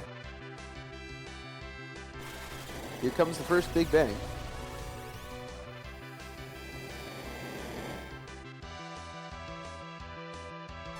and it was successfully nerfed. So Yep. the mechanics on that are that Zemus changes his magic power to reflect whatever spell he's using. So when using Nuke, the magic power is lower than when using Big Bang. So in order, the shake animation, I believe, is the trigger for that change in magic power. So if you do something to trigger a counter nuke, you lower Zeromus's magic power, and you don't end up getting beaten up quite so badly by the Big Bang. Yeah, it's actually like an empty turn after the shake, but before the Big Bang comes out, where the attack power is changed. At least, normally. The first one works kind of a little differently. Inven going on to reflect strats, and a spell that is reflected does not trigger a reaction ability, and that is the end of that. Inven has completed the seed, and Wolumus is no more. Very nicely done, and I hear in my ear that we are joined by Inven. Welcome, GG. Good game, well done. I appreciate it. That was certainly an interesting seed, I think. Tell me how you thought about the early game, I guess, to start. Yeah, the early game, of course, that was one of the nastiest early games I think we've had in any of these. The duplicate DKC up on the mountain meant that you have to find a way to get through a boss somewhere. And my earlier sweeping of places did not give me any of the big ticket Rydia summons. I knew Sylph would be enough, but I had to get her online. I noticed that during that looting spree, though, I did find 3 Cure 2s, and that's close enough to take down 2 Liliths, right? Missed it on the first run. I shouldn't have had, I mismeant you for one thing, but also I needed to do a Thor Rage to soften them up, like get one of those 32 rolls, because you really need 4 Cure 2s, but I didn't want to go do shopping yet. I'm just glad Rydia had enough defense, and we got it on the rebound, and she was able to get going. But even then, like, so y'all saw that I last locationed the path to Hook at Dwarf Castle. Yeah. Which Yep. I went there fairly early with Rydia and an underleveled Palom to see who was there. And the fact that it was dolls said to me, alright, I can't get through this fight in a hurry. I could land Toad, I could do it very slowly. But if my opponent, if Tybalt had found a Leviathan orb or a Bahamut orb somewhere, he's one-shotting that, and that's advantage him, no matter what I do. Yeah. So I had to think, okay, am I going to try to get Palom to Quake? Am I just going to leave this and come back and do it at the very end? Because it's probably just an L outright if my opponent has the tool. Because also if my opponent could get through that, it meant they also had Leviathan or Bahamut for everything else that we were having to deal with. So that's why that stayed there until the very end. And regrets for that. Yeah. You know, not only was it the path to the hard required hook, but it was also the edge to go with all the Hanzo steel and the strength power gear. shirt. Yeah. And Like, the Bahamut summon from the dwarf spells, like, it was everything. It was so good, and since y'all pulled me into the room, I can now see NG's broadcast for you here in the booth, and I see that Tybalt likewise apparently elected to forgo Dwarf Castle this seed. Well, didn't even go in to check it until just now. So, Gotcha. I can see that because my last race, I got bitten by not doing Dwarf Castle soon enough. My opponent had a very clear line to go mode with a Baron key that from Dwarf. That was an objective and gave darkness while I was off wasting time with an antlion fight at the top of the tower. So if you're looking to counterplay me after I just got so rudely destroyed by Dwarf Castle, hey, why not leave Dwarf Castle? But turns out we just both got destroyed by it this scene. Yeah. It turns out, like, he routed everything after the blue planet, like through the moon and then back, basically the same as you, except he switched the order of Twin Harp and Fey March. On that, with regard to that, did he also have 10 key items when he went to grind? No, he grinded before he did Baron. Gotcha. See, I was torn on that because I have found on this flag set normally, when I try to get 10 key items, I don't, and then I grind anyway, and I'm just behind. But because of the levels my twins were at, I kind of wanted to get them 5 levels behind to get them both slingshotted. Yeah. And I also wanted Yang instead of Sid, because if he gets his levels, he's better for getting double life glitches thanks to Power Punch, and he just has a lot more upswing in the end game anyway.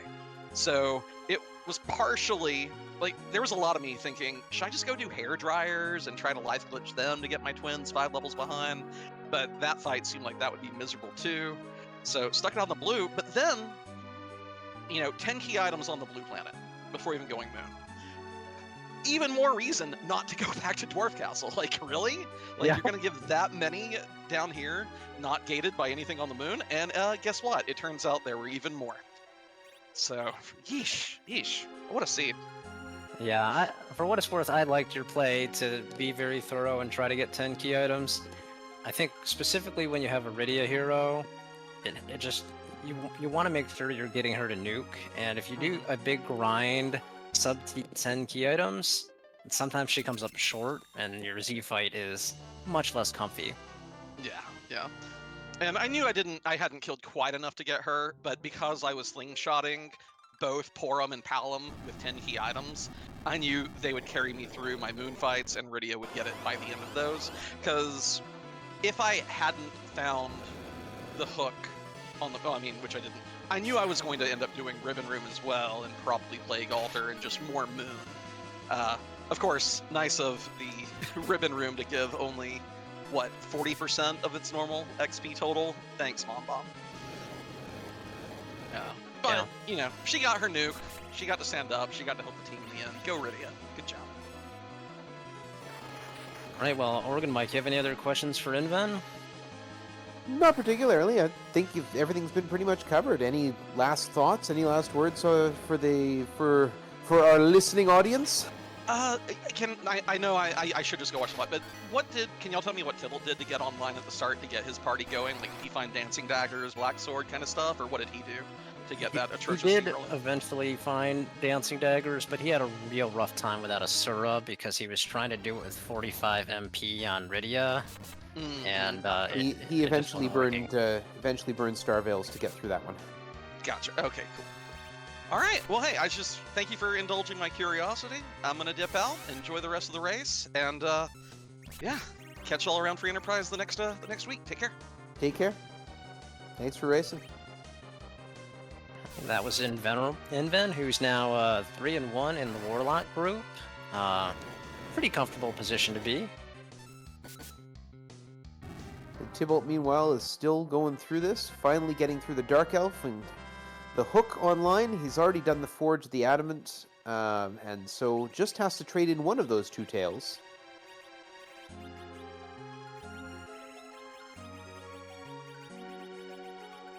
But is going to make use of that Mist Whip. And are there any special properties on that one? I have no idea because, well, I don't. So, do you have any? You know if there are special properties on it? That's actually a good question. I mean, I know it's the same as a Stardust Rod in terms of stat boosting your spell power, but other than that, I don't recall. And Dave says holy damage. I think that's right too, but it's seldom relevant.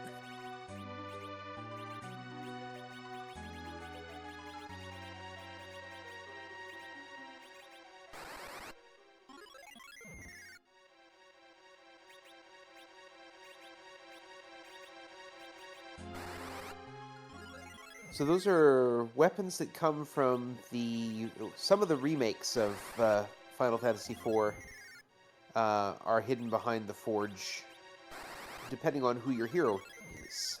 Yeah, so it's a weapon for the hero, yeah. Specifically the Game Boy Advance version, I think, is the only one that has them, if I'm right. Well, I guess also the Complete Collection.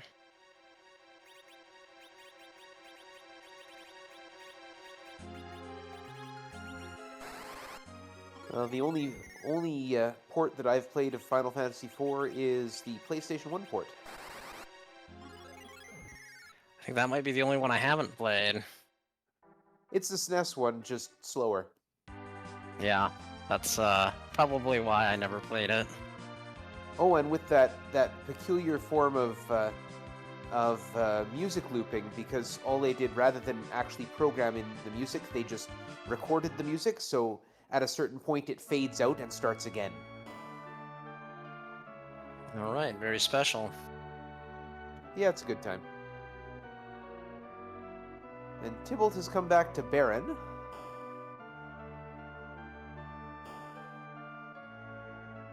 Heading to Naming Way.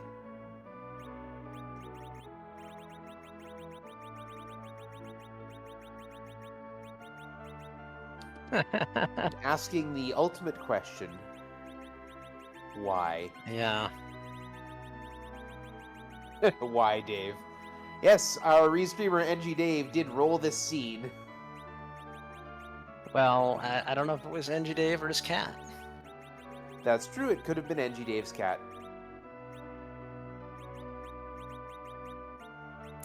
According to chat, according to Pepita69XXX in chat, the Mist Whip has holy damage and a 30% chance to paralyze.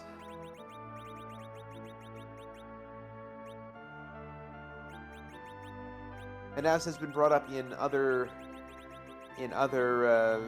streams that I've commentated, I do actually have the Pixel Remaster version. My father had borrowed them. Now I have them back, so I will be able to try the Pixel Remaster versions of these games before too long. Well, that is great. They are definitely worth a play. My summer has been very busy, though, so I haven't had a chance to be doing much gaming. Well, I can certainly sympathize with that. This was supposed to be a nice, relaxing, quiet summer, and then the theater school I work for said, "Hey, we're going to do musical theater camps all summer long. You want to work all summer?" Yes, I do. So, and then then next week there's 2 camps instead of 1 that I'm doing. So, hey, it's exciting. Well, as long as you're enjoying it. Oh, of course I am. And I still have time to do the commentary for these things and let you know that Tybalt founded his defense sword and his Avenger and has accomplished 7 of the 6 necessary goals. I don't think we'll be seeing him go to launch the Falcon.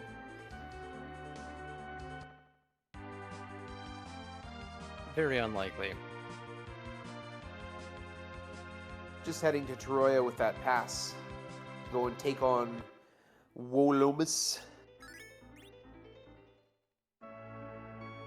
My theater brain associates Wolomus with Willy Loman, who was the protagonist for Death of a Salesman. Uh-huh. So perhaps we'll see Death of a Zeromus here. I expect we will, actually. Tybalt also has a very powerful party, so I think that's likely. This should be pretty straightforward.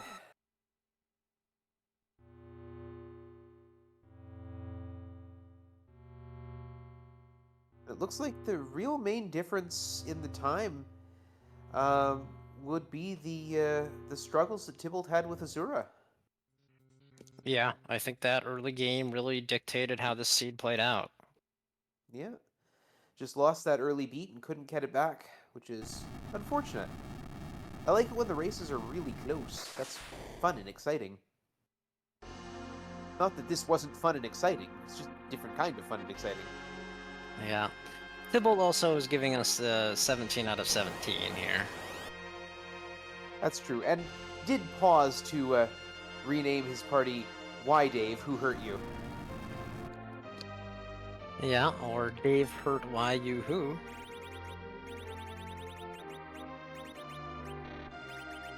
And Cecil with the crystal.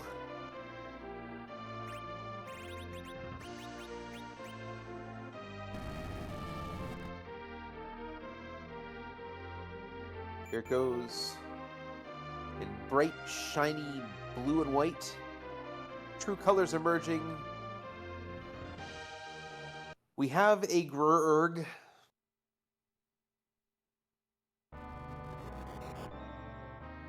And Willie Loman appears again.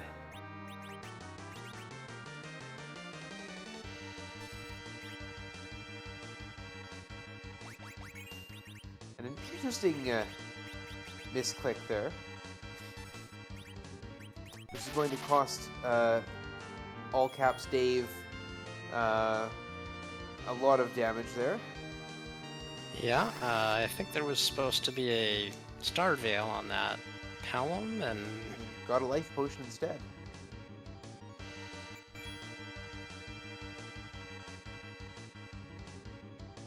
I don't think Maybe- that's going to make this terribly difficult all the same. it's definitely recoverable, but unfortunate. I think that the turn order might have been different than what Tybalt was expecting. We're again going to see a reflect strat.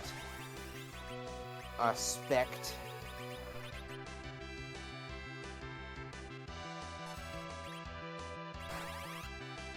Yep, that's generally the fastest way to get through this fight if you have the party for it. And we have 2 black mages and a white mage, so I'm sure it will. Sure, it's probably the easiest way to get through it too. Yes, although it is significantly harder when you accidentally kill one of your black mages at the start.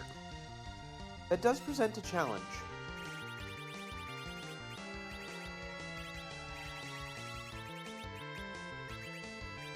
Though it doesn't seem to particularly phase Tybalt. No, he's got a Cure 3 potion, he's continuing to throw at the nukes.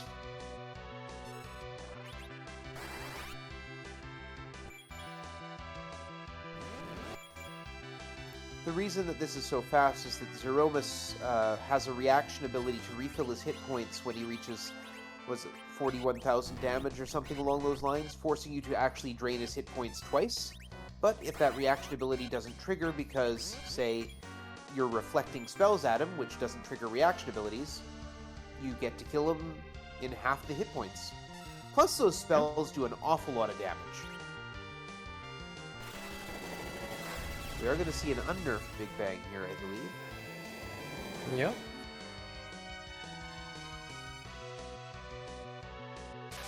And that does present its challenges. It does. We should still be fine as long as we don't see another one, though.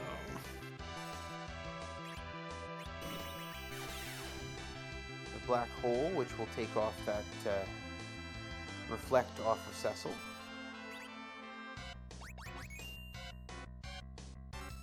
We'll need to get another Star Veil up here. Taking a quick pause to heal.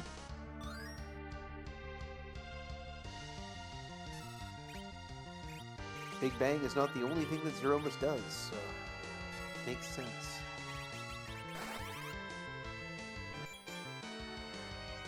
But as soon as the opportunity presents itself, the nukes are flying again.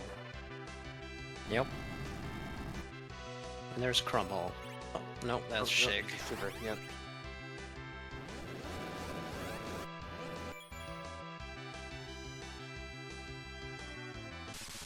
There it is. The spell name stays on the screen. Yeah. Alright. And GG Tybalt, welcome. Why? They deserve that white there at the end. That one certainly put you through the ringer, yeah. That was not a fun start to watch you guys go through. I missed the silk clip being off. Yeah. 45 MP, not quite enough to cast twice, and made that Asura fight just infinitely harder. Yeah, which then here comes the thing, like, I had such a hard time with insurance, like, I'm going up against inven. I know he's, an old hat veteran, I know he's good.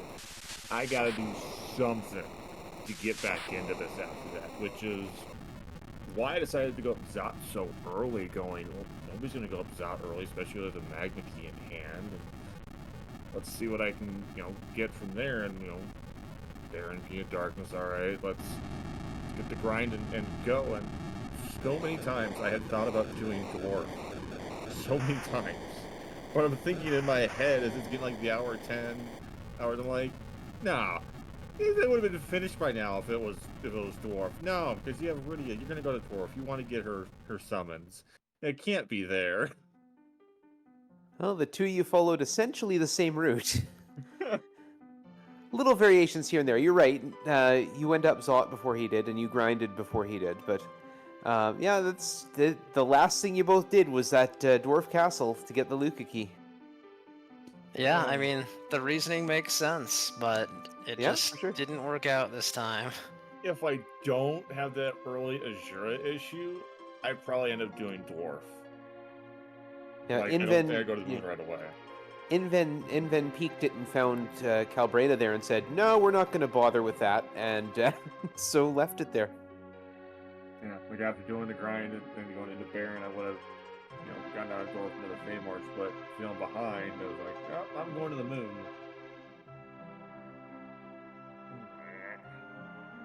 And Well, randomizer's just going to do what randomizer does, I suppose. yeah, I was thinking, oh, I got Sylph, I got enough, stat boosting gear for Iridia, it'd be great. And then you realize, oh wait, where's her MP going? Where? Oh, Sylph glitch isn't on. Oh no. Yeah, I think maybe they figured Rydia got such a boost from the moving Bahamut to tier 6 that they just didn't need her to be any stronger with the Sylph glitch on. That changed the early game so much. It's just and then I had to go find fancy daggers. I wasn't not gonna take that Eddie. He can stay there at the package. I don't need him. Yeah, and I think you might have almost last location the dancing dagger too. Yeah, no, that was the last shop because otherwise I would have had to walk into Kaipo to check the stat shop. Which would have triggered the package. I would have gotten the water package, pass the second instead, part of it, looking yeah. for something, or in the dancing. Like I would have avoided Kaipo at all costs. Not Yeah. that cutscene. I guess that does raise the question: why did you sit through the burning the mist scene in the first place? I couldn't remember the last time I actually saved. Makes That sense. is couldn't reasonable. remember if it was, before or after. I'm like, no. I'm gonna sit there. I want the experience from Antline. I don't want to go through that again. Right. And probably when you went in to check it, you might not have thought to save because you're like, I'm gonna take like anyone. Yeah, like anybody is great, and then it's Eddie. I'm like, no, anybody but Eddie, I guess at this point. Yeah. All the different character options you have out there, you'd think, hey, Edge, Forum, Alum, Rosa, Kane, anybody. Here's an Eddie. Yeah, it certainly was not a strong opening for characters this seed. Yeah, I think the reason why I would have, done Dwarf again, 'cause I took the Sid at Zod. I wasn't happy about taking the Sid. I would have been much happier with like an Edge or a Kane. But going, I need to grind and go, feeling so far behind. I was hoping for like an Edge or a Kane to do that Max Giant grind. I had the Ninja Sword, I had the Thunderclaw, I had everything for him.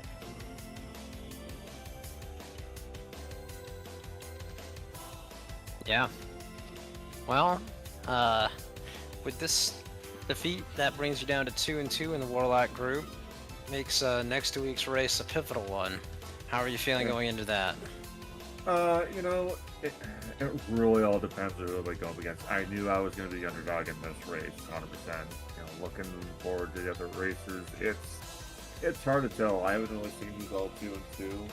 I know there's still a chance of Johnny B's out there, who's Paul Grant. Both of those are amazing runners, and I got to get back on my A game. I got to do better than this. Stay in this. Yeah, well, I'm guessing next week's seed won't be quite this rude. Hopefully not. This was mean. Yeah, from where I sat, it was the problem was not you; it was the seed, and Yes. randomizer's going to do what randomizer's going to do. So Oh, it's just, 100%. yeah. Yeah, you certainly put on a show. Yeah, and aside from the early game struggles, you more or less ran neck and neck with inven. I think the 18-minute time difference is almost all attributable to those early struggles. Yeah, that is true. It took up so much time.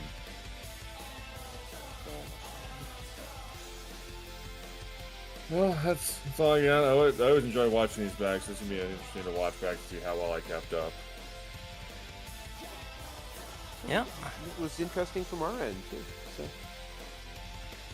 You know, thanks for doing the restream and the commentary. I always enjoy watching these backs. Thanks for Never Kid for actually tracking this. I mean, I made you like all the buttons. Hope you're happy.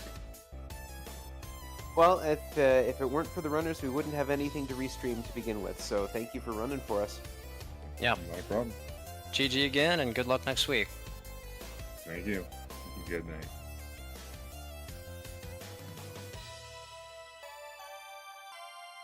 All right, well, that's about it from us for tonight. Keep an eye on these channels for more from the Highway to the Zemus Zone. My name is Organ Mike, and I'm here with Dakar Smash in the commentary booth. We've had NG Dave and NG Dave's cat doing our restream, and Nerukad doing our tracking for us. And I think on behalf of all the Free Enterprise community, it behooves us to say have a good night and enjoy the rest of your time here. Yep, well said. Good night, everybody.